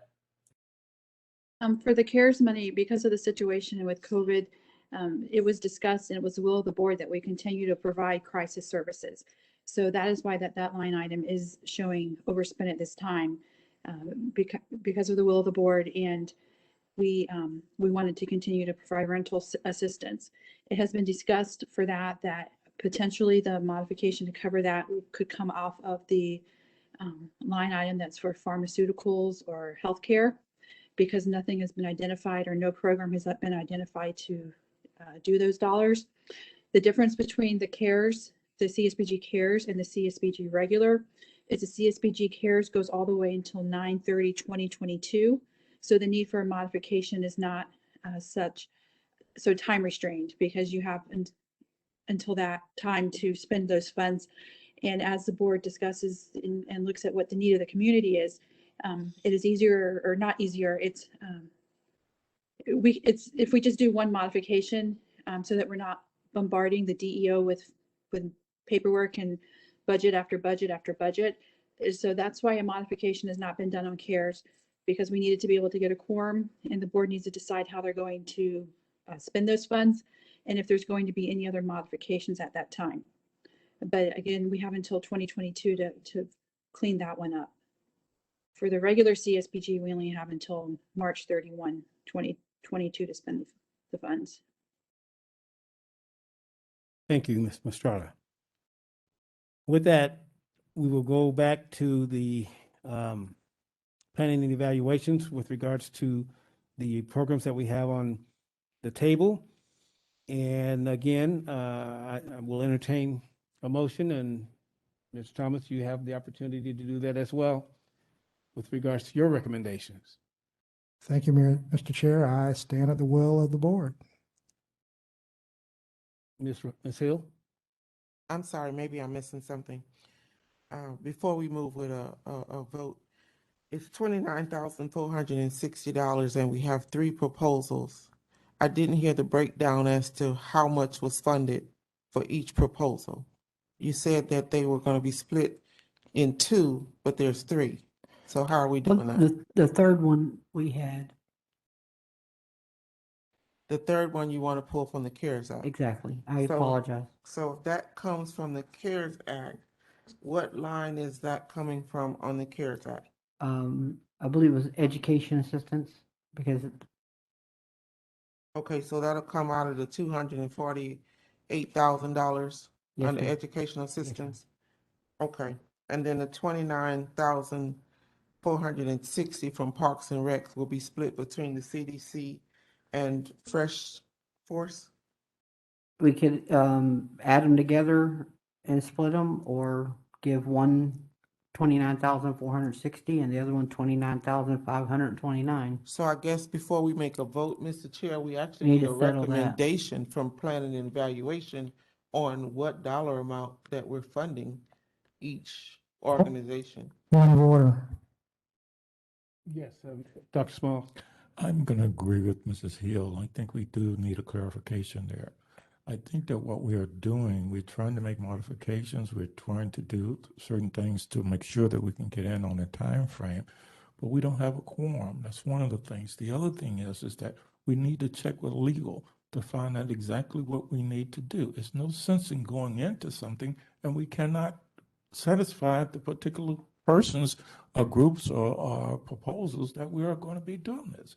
There's a legal question here that need to be answered, at least from my understanding. Well, if I may, sir. Ms. Henderson? The point, Mr. Small, is that today what we're going to do is let the board be heard so that no one feels like they weren't heard, because this is going to go back to the executive committee, which is going to make, in my understanding, is going to make this decision to be ratified by the board once this has been voted on by the executive committee, because, with a quorum there, because we can't seem to get an in-person quorum here, because it is, we have to have a quorum, an in-person quorum according to our leaders above us. And excuse me, and that's what I'm alluding to. Okay, we got individuals that sits on this board that knows responsibility, and that responsibility is to be here. You got to do your due diligence. So why are you going to go outside now, meaning, not have the quorum and go head on and try to do something and hope and pray that somebody is going to come? You're setting up a precedent to try to bypass a system wherein that the system is already in place to do what you're trying to do. My thing is, if that's what you want to vote on, I don't have a problem. I see some legal issues. I'm not saying I disagree with you, Mr. Smalls, but like you heard me say, I didn't understand why we can't go back to how we were doing it. But it is what it is, because we have a governor and we have county commissioners and people we have to answer to. I myself being here in person is not safe because of my health conditions, but I'm here. But we can't, I would never want anybody that's on that screen right now to feel like we're making them feel guilty because I'm here, you're not, whatever. But they still need to be heard from, because there may be somebody right now that's on that screen that's under quarantine, they can't be here, or they have a health issue, they can't be here. So we want everybody to be heard from. I agree with that 100%. Thank you, absolutely Ms. Anderson, and thank you, Dr. Smalls, for your point of view as well. Think you have something to say, Ms. Gordon? Ms. Anderson, I could provide some clarification if you permit, if that's okay. Yes, please. Okay, so there's 3 proposals. One is bona fide. The other one is CDC of Tampa, their PATH pre-apprenticeship program, and then there's Feeding Tampa Bay Fresh Force. So the first one, bona fide, the discussion was funding them through the CSBG CARES. They're asking for $28,045 under the education assistance. Yes. Ms. Mistretta, can you please, this will not require a budget modification, am I correct? I believe it will, because right now, the way that the budget is set up is for the education line to provide GEDs and trade programs and the necessary supplies. And we have the partnership with Hillsborough County School Board. So if the funds are not going to be used for GEDs or trade programs, then a modification will be required to show that we have an outside partnership. Okay, so if the board votes for the bona fide to go out of education assistance, would it be prudent for them to also vote to fill that $32,000 deficit, or $33,000 now? Would it be prudent for them to do that, so we won't be going back and forth with DEO, since we need a modification anyway? I actually just got some information from Ms. Gillis that the bona fide is a trade program. So as long as it's a trade program, it will be fine under the line item it is under. And Ms. Gillis has her hand raised if she needs to elaborate on that further. But at some point, a modification will be needed to clear out that crisis line item. Just as to clarify things, and I think Ms. Hill will agree. I think if we take one thing at a time. So if we look at the CSBG normal budget that we have and the 29,000 that's left over, I think if we know what the will of the board is for those dollars, then we can look at what needs to be modified, because that's a secondary. So if we look at the first one first and get opinions and get discussion, I think that will help staff. So we should start with, the 29,529, which is what we have left from the original funds minus Epic. Yeah, so there's two with the, So it would be Fresh Force and the CDC's PATH program. yes, and then there is discussion on the $29,460 that will be remaining from Parks and Recreation on the amount that they will not be able to spend. So the discussion is, do you want to move that? I think that came up during the executive committee. If you want to move that amount to that youth development category, and it would increase that line item. Okay. So that would increase. So what we need to do is figure out who gets what. So if I may, and kind of going back to what Ms. Hill and even Dr. Smalls was saying, is that can we go ahead and this is going to delay the process even more, but we are at where we're at. Have this go back to the committee, come back with a clear recommendation in terms of what needs to happen, and then move forward and bring it back to the board. I'm sorry, Mr. Chairman, point of clarity. I wasn't asking for it to go back to the board. I wanted to make sure there was a clear motion on the table. I understand. If we're going to fund these two, tell us how much each one is getting. That's what I was trying to get to, because we're talking about 29,460 from Parks and Rec, and then what was left over from Epic, but nobody has said what the total amount is and how much each program is going to get. And we cannot make a clear motion unless we have the exact dollar amount that each program is slotted to get. That's the point I was trying to get to. Each one of these gets more than the 29. And Ms. Hill, and I thank you for that. And that's where our committees come in to do this kind of work, not here at the board level. And right now we're taking time to do committee work, which, we have another 20, 30 minutes of time in terms of our 7 o'clock deadline. And And I know that there's going to be some board member who is not going to get it because they're not going to have their information in front of them to see it. And then I want to make sure we're fair as far as that's concerned. So, I'm sorry, Mr. Chair, I have to disagree. If we're gonna make a motion, all I'm asking for is a dollar amount. I'm not asking them to change anything. Just tell us what the total amount is on the table. And if we're splitting it in two and making a motion, we're gonna motion for XYZ dollars to go to Epic, XYD dollars to go to CDC. I just wanted to be clear in the records how much each proposal is getting. Right. There's no motion on the floor right now. Right. If we took the two and added them together, Ms. Hill, which I didn't get that far, I apologize. It's 58, together $58,979. And with the Parks and Recs and the amount that was left after Epic, we split it, if we split it in half, because both of these, I believe, one was 55,000 and the other one, I believe, was 48. CDC of Tampa is asking for 55,000 and Feeding Tampa Bay is asking for $61,531. Right. And so we're to split it be $28,045 for each one. Point of order, Chair, William Thomas. Yes, Mr. Thomas. I believe that should fall under the jurisdiction of the Budget and Finance Committee. I'm sorry? I believe the discussions we're having now regarding the amounts falls up under the Budget and Finance Committee. Am I correct according to the bylaws? You would be correct. Okay. Good. So, as I was previously stating, okay, if you look at your reports, and I hear what Rosa Hill is pointing to, and I'm along the same lines, and I'm just a little just wobbly on why we're making this into contentious debate, as I've made my intentions clear for the past 3 or 4 months. The Planning and Evaluation Committee submitted a request, and that request had 3 proposals in the amounts as Ms. Gordon had clearly noted. And it is a responsibility, as I noted, while my attendance of the Evaluation and Planning Committee, to allow the Budget and Finance Committee to come up with some alternatives to present to this board. So in short, the $29,000 for bona fide, the Finance and Budget Committee is recommending that those funds, and that has been discussed, as you've heard throughout this afternoon, to come out of out of CARES Act funding, out of the educational assistance line item. It is my intent to look at the direct client services budget, and there was a debate on whether Parks and Rec would be able to expend their funds faithfully.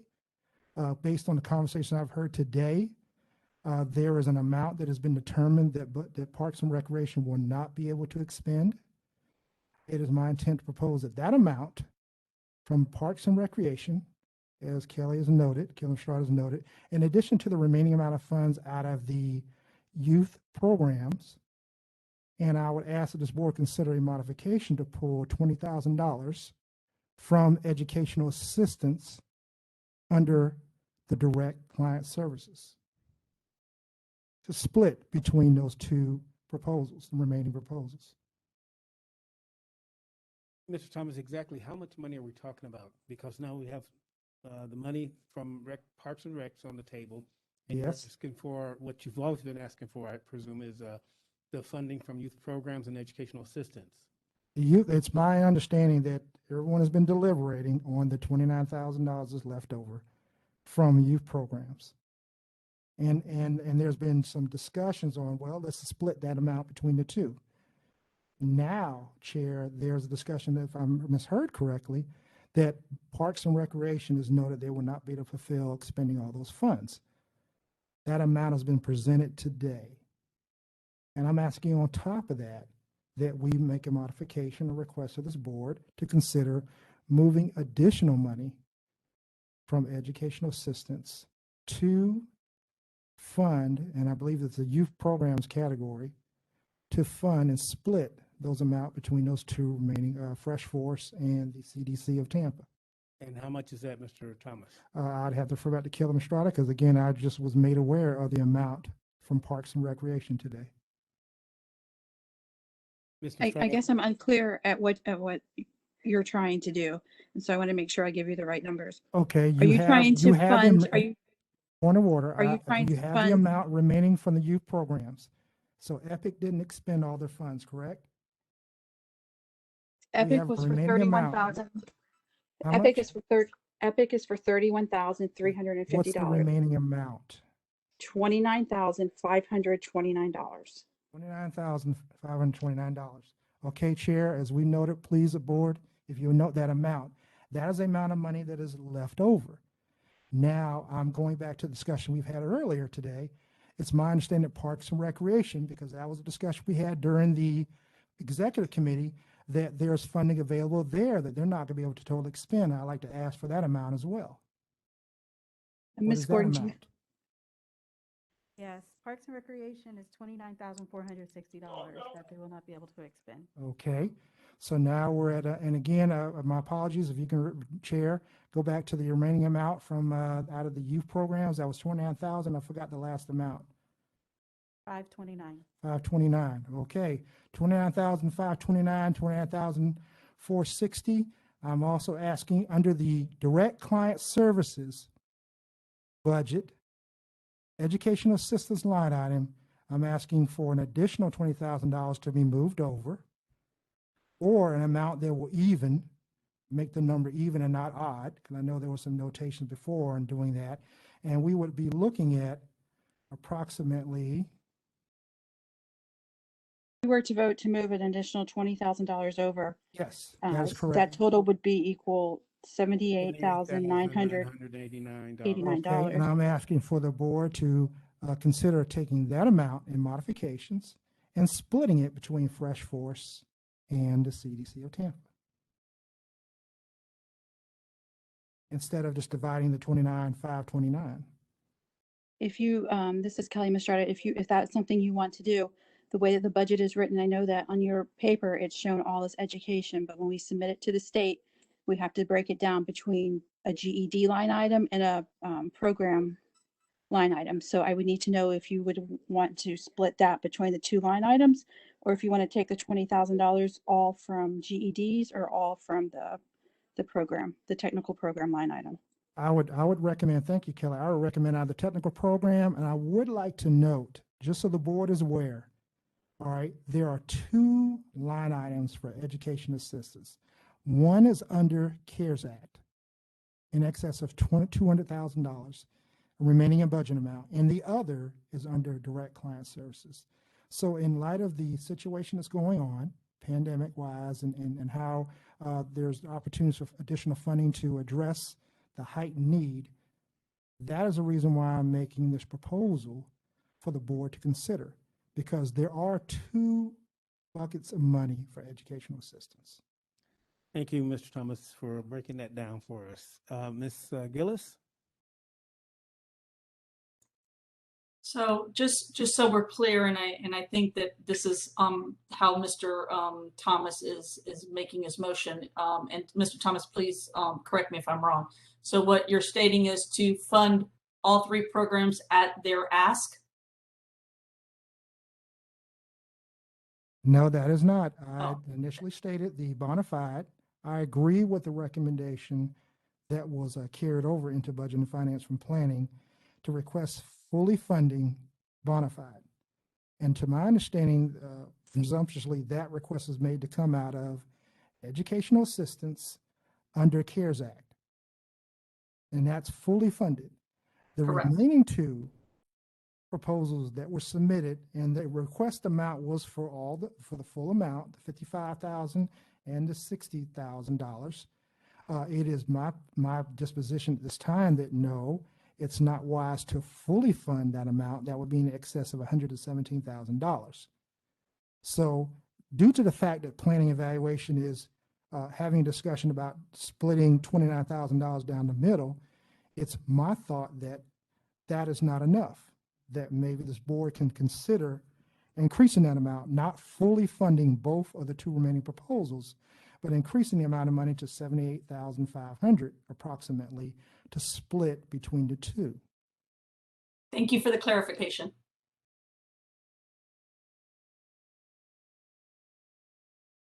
Are there any other questions? Yes, Ms. Lewis. So, William, hoping I'm hearing this right. So you're saying taking some of the money from education and move it over? Mr. Chair, if I may answer, yes, Ms. Lewis, that is correct. Okay. So, I understand what you're saying. Thank you so much.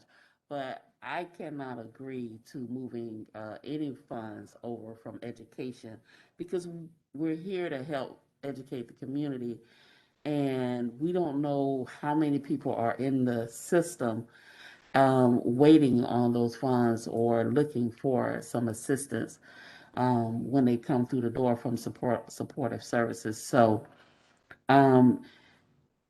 if we can't fully fund or if we can't halfway fund half of those programs, I'm pretty sure they can get the funding from somewhere else. So I don't see, I can't see stretching and robbing Peter to pay Paul in our budget to fund some of these things and taking money from our education assistance when that is so desperately needed in our community where these people need this assistance. So I cannot support that, but I do understand what you're saying. Yeah. Chair, William Thomas. Thank you, Ms. Lewis. Again, this is about putting items on the floor and for debate, and I respect your decision. So noting that, if there's any other board members that feel the same, feel free to chime in. That obviously points out the idea of moving $20,000 from the educational assistance line item. So I would ask for board's position and views on the Parks and Recreation money that can't be expended. Do we want to move in a different direction, or will the board entertain moving that funding to add and split? Yes, Mr. Santos. Did you have your hand up, Mr. Santos? Yes, I can't find the little hand here, so thank you, Mr. Chairman. I want to agree with Ms. Lewis. In this process of funding and program funding, if we cannot fund 3 programs, we need to fund 2, then that's what we do. But to take away from education, which is clearly needed in the community, and it has been earmarked, dollars earmarked for that reason. And we still don't know the type of demand that we have, and what we know there's a need, but we don't have a clear of the demand. I will agree that we should not move those education dollars away from there. Thank you, Mr. Santos. Any other comments? This is Christine Long. I have a Ms. comment. Long, go Yes. right ahead. I would go the other direction where I think that these programs are educational and they're trade focused and education focused. And I think they're in perfect alignment with the long-term goals and the needs of this community. So I will be voting to go ahead with that proposal. With the redirection of the educational funding into these Correct. two Yes. programs. I think these 2 programs are actually very educationally focused. Ms. Henderson? I have a question.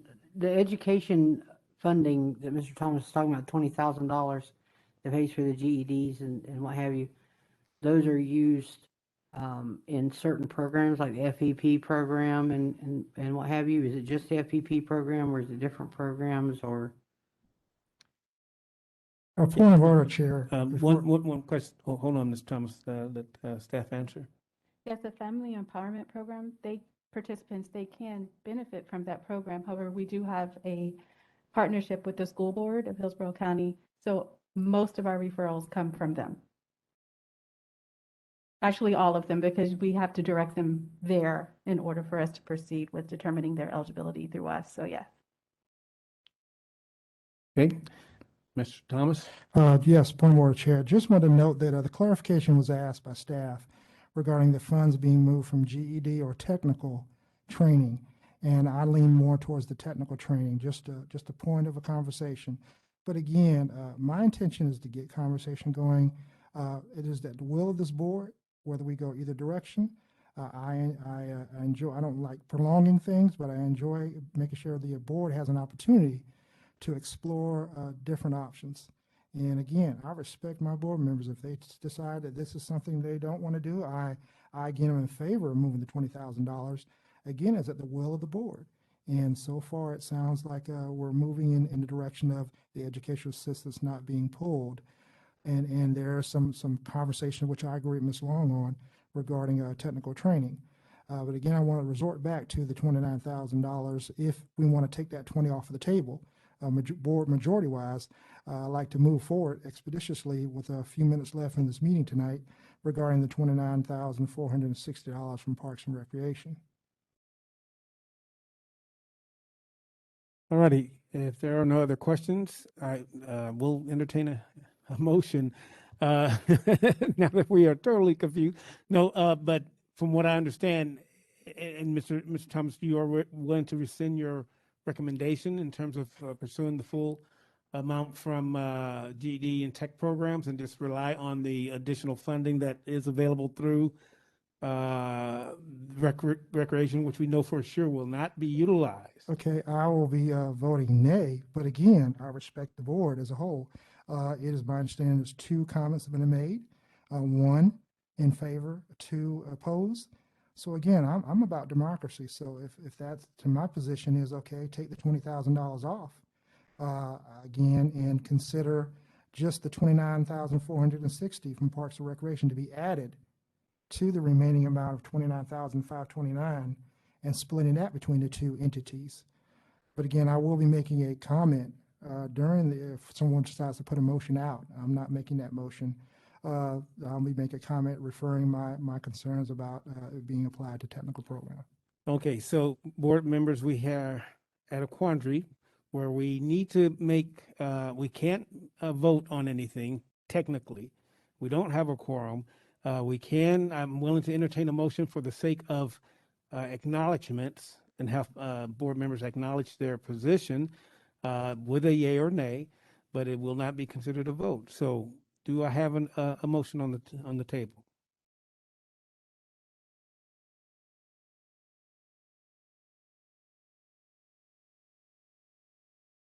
Do I have a motion? Yes, yes, I'll move And that we, yes, go but ahead. of course it's kind of complicated, obviously. But I would say that we take 20,000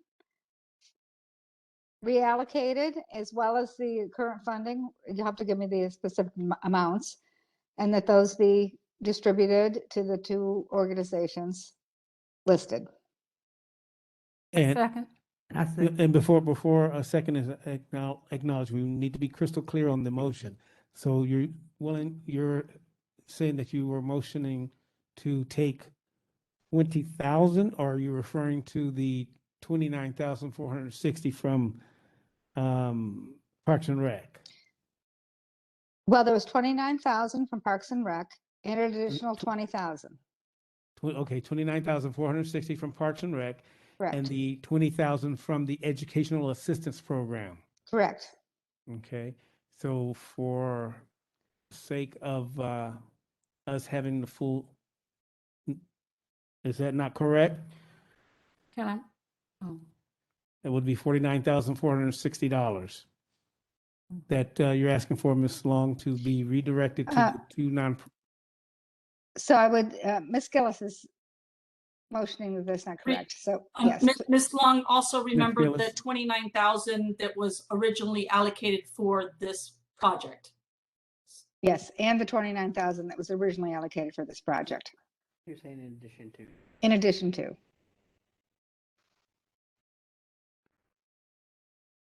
Are we clear on the motion? No, this is Sia Wynn. Could you repeat it? Hold on one second, Ms. Osia. Ms. Gordon? So in addition to the $29,529 that's allocated to the youth development category, to move $20,000 from education and $29,460 from Parks and Recreation to Youth Development. And that would be a total of $49,460, correct?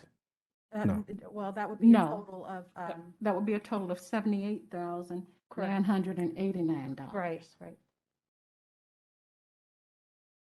Okay, goes back to Goes Mr. back to Thomas. Mr. So, Thomas's okay, quote. got you. Okay, so we're back at the 78,989. Yes, And that is your motion, Ms. Long? That's correct. and I seconded that motion. And please identify yourself. Amelia Davis. Amelia Davis. Again, we cannot officially vote this in, but I will, if we will do a roll call to just have folks give a yea or nay. Ms. Gordon? Okay, sure. So everyone understands the motion. I just want to be clear. Okay, so I will start. Ms. Osea Wynn.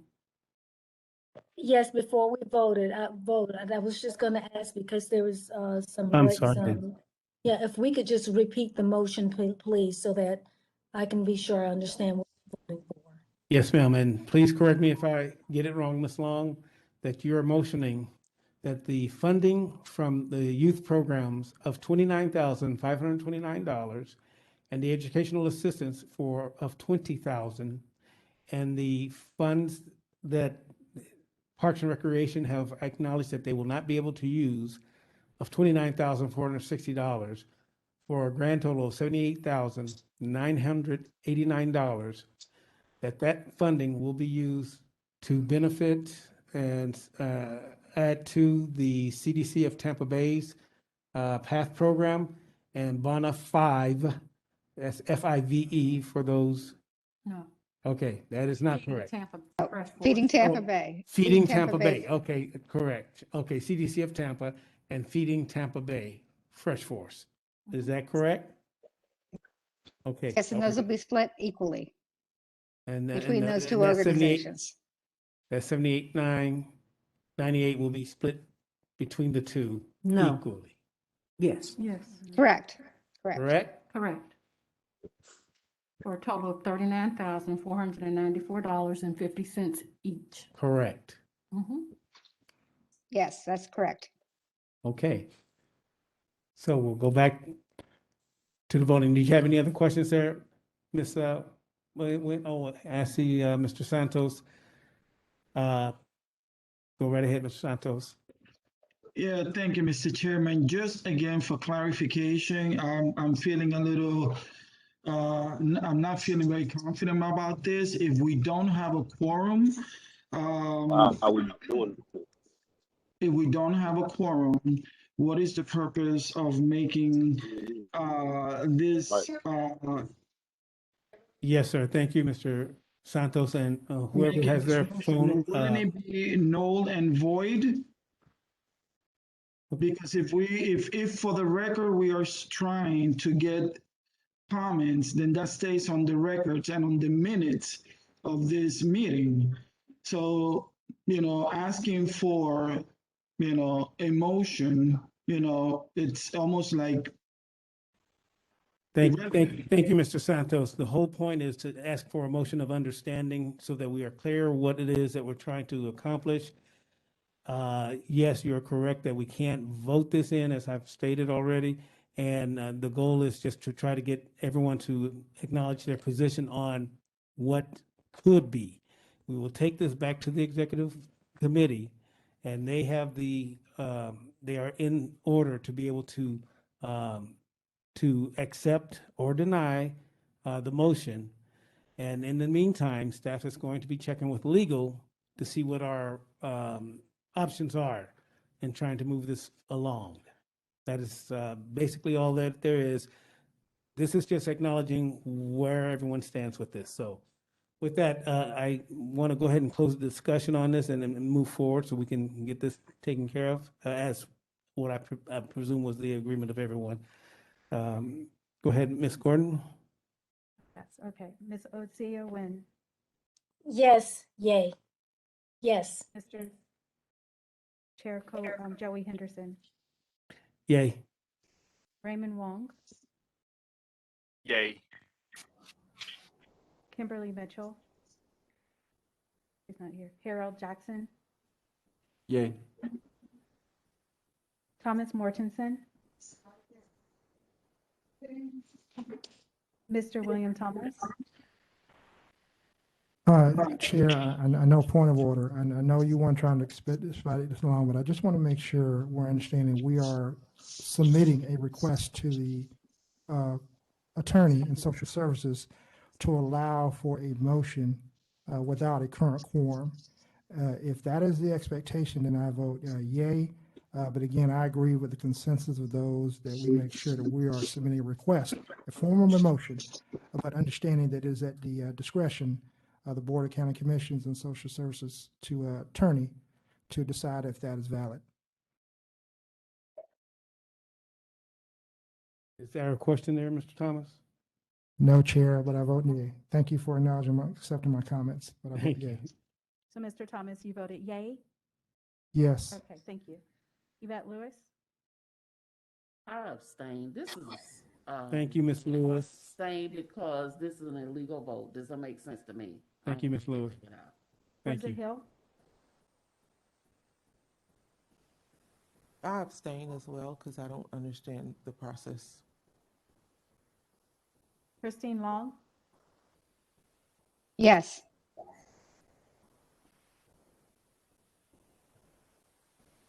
Marcia Sedano?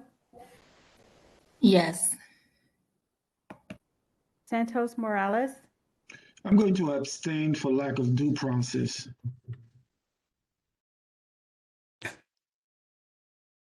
Dr. Benny Small? I'm going to abstain. Gabriel Brown? Abstain.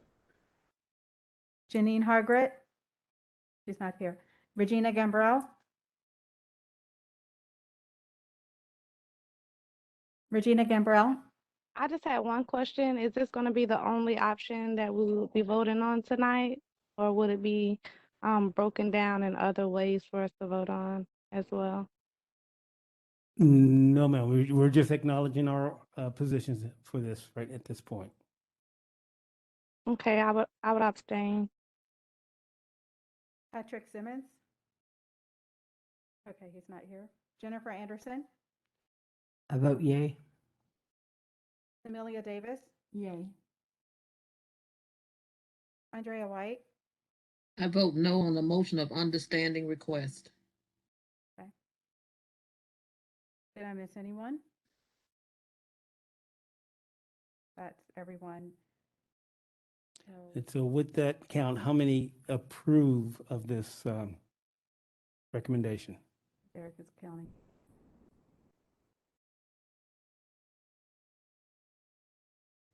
Ten approve, 1 nay, and 6 abstain.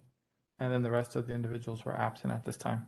Thank you very much. And with that, again, we can't really move forward with it, but it will be taken to the executive committee for further review. And then hopefully we will also have a report back from legal in terms of what our options are. And it was my understanding that it was really trying to get confirmation that we can have a hybrid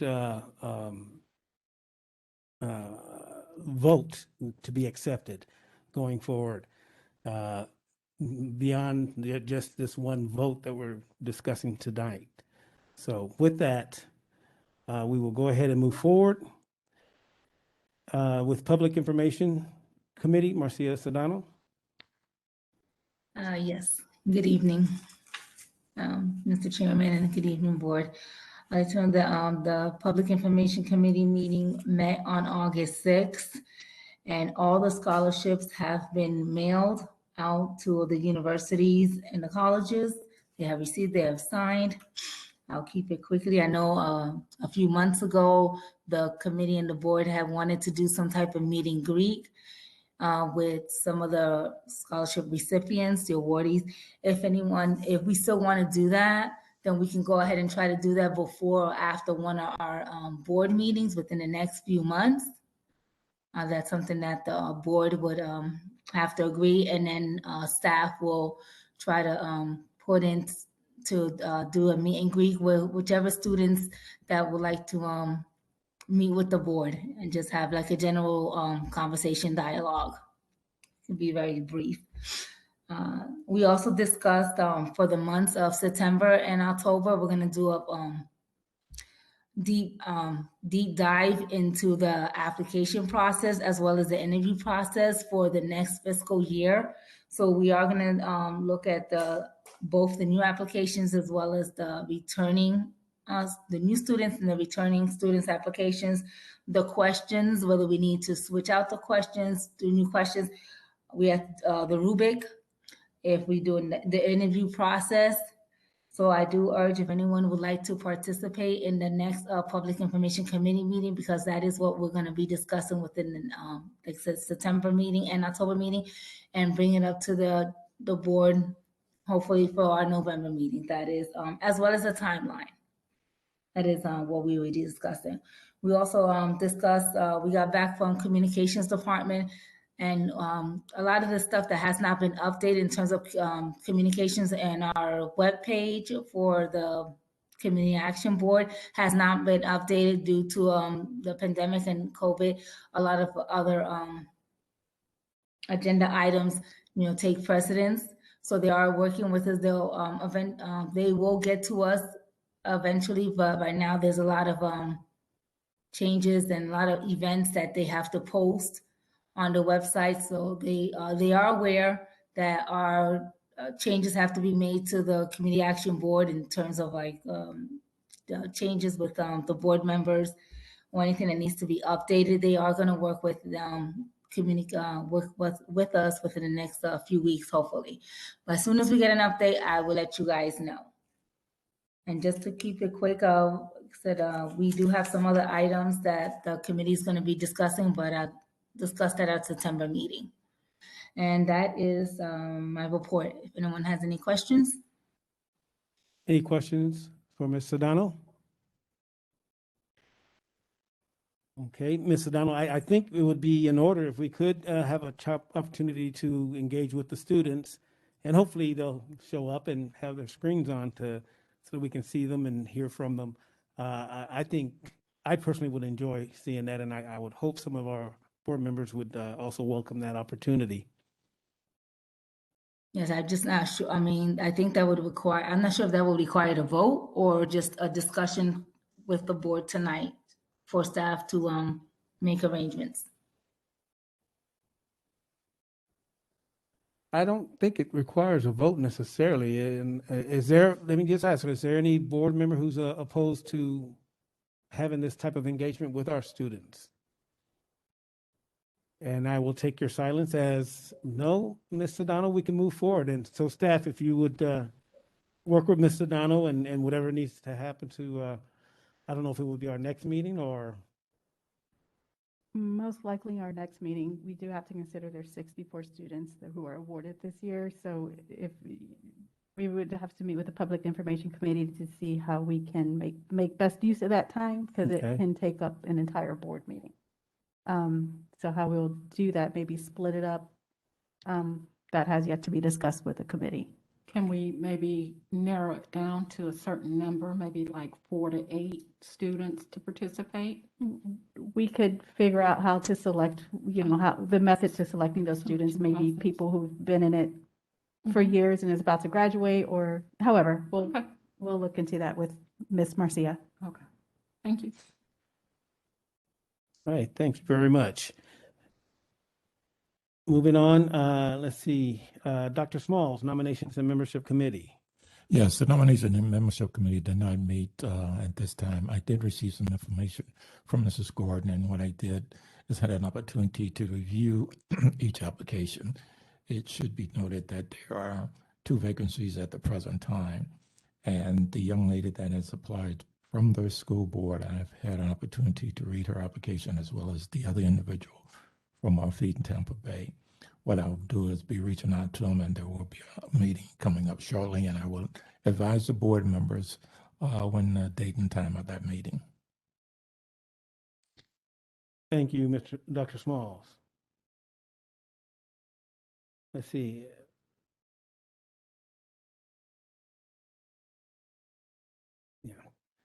Okay. We'll go on down to unfinished business. And before we move forward, make sure there are no questions.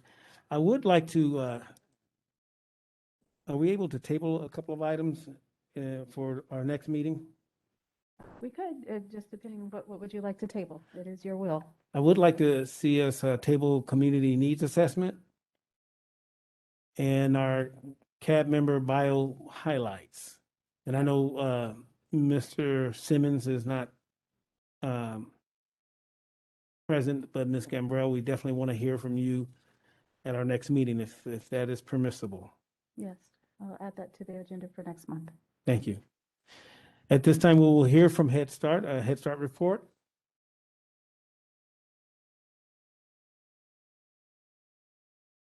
Mr. Brown?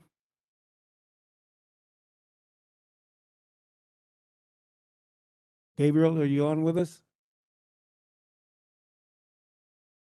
Okay, hopefully, we're not hearing him if he is. I do see he's with us, but do we have a report? Yes, as you requested, we did reach out to Head Start, and they provided us a monthly report. We'll add that to the agenda each month. So they provided me some highlights that I'll share now.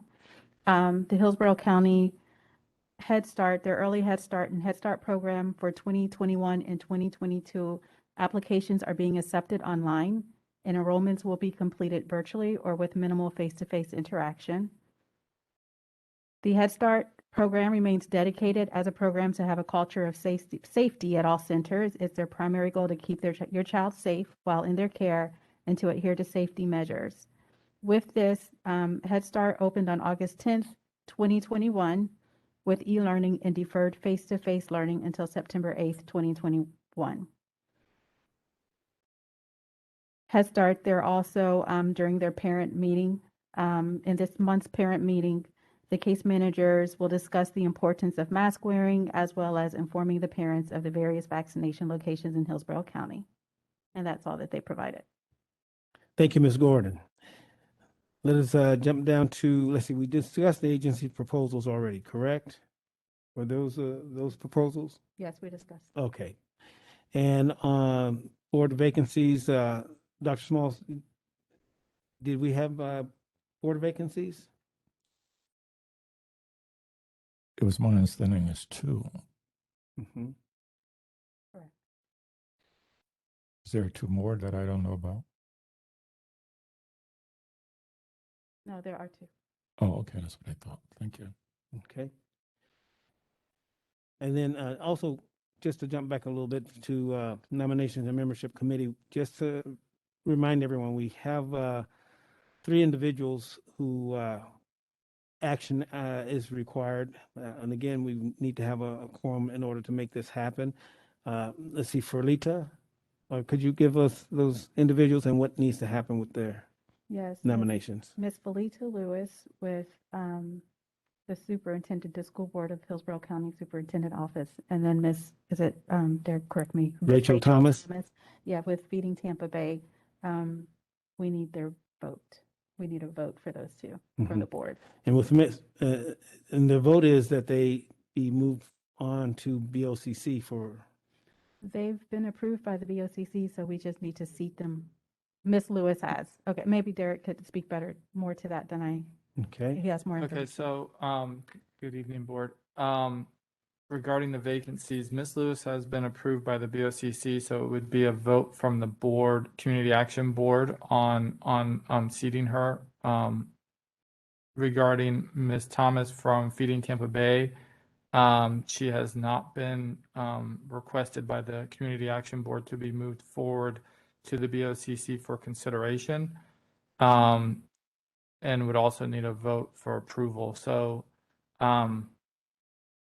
those are the two vacancies that the Community Action Board has at this time. Ms. Lewis has been approved by the BOCC, but not by Community Action Board, and Ms. Thomas from Feeding Tampa Bay. The board has received her resume, but the staff has not received a recommendation on how to proceed at this time. Alrighty, and then what about Ms. Ferlita? Lita Lewis is the one from the superintendency, so it's just those two. Okay, Rachel Thomas and Ms. Lewis for lead. Correct. Okay, so again, we aren't able to move forward with these two recommendations at this time, and hopefully we'll have some answers come out at next meeting. Let's see, let's move on down. I don't see any questions or hands raised. I do, Chair. I'm sorry. I'm looking all over the place. Go right ahead, Ms. Davis. Samelia Davis. I had a question about the Head Start, the early Head Start applications. You said that August, well, not the application itself, but you said that on you gave a date, and I didn't get that date, that they started virtual schooling for the students, the pre-K students? Yes, they are accepting applications online. But But there's not, it's August, this month. So this month, they haven't started yet. The actual, They're currently now in this month, they are accepting applications online.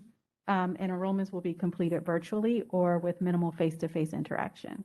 okay, maybe I misunderstood. I thought you said that there was some face-to-face learning starting in October. Oh, okay, I'm sorry. So they opened on August 10th. August 10th. Their e-learning and deferred face-to-face learning until September 8th, 2021. September 8th. Mhm. Okay, thank you. Thank you very much. All right, we'll move on to our Department of Social Services updates. Ms. Gordon? Yes, very brief. The 2018 scholarship survey report is in your packet. So if you have an opportunity to review that, it enhances on what Ms. Alphanet Jenkins presented during the last board meeting. And we are in the process, in the planning phase of the community needs assessment, and we'll just continually report on that every month, our progress. Thank you. Ms. Gillis? Just thank you, board, for the robust discussion today, and we look forward to working with the board to make those modifications. Thank you. And Ms. Ziegler? Good evening. I just want to advise the group, because Ms. Hamilton Ray had to leave a little bit earlier, right at 7, that we did open a vaccine site at the Lee Davis Community Resource Center, and that opened today.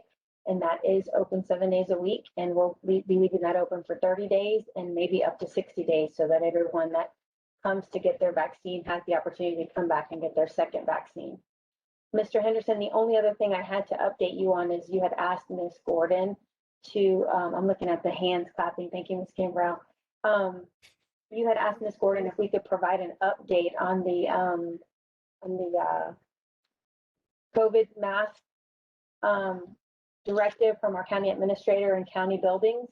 And so I didn't know if you had any questions about that, but staff are required to wear masks as they move through any county building while they're in community type areas like lunchrooms, break rooms, restrooms, interacting with the public. We have plexiglass barriers for our interaction with our customers.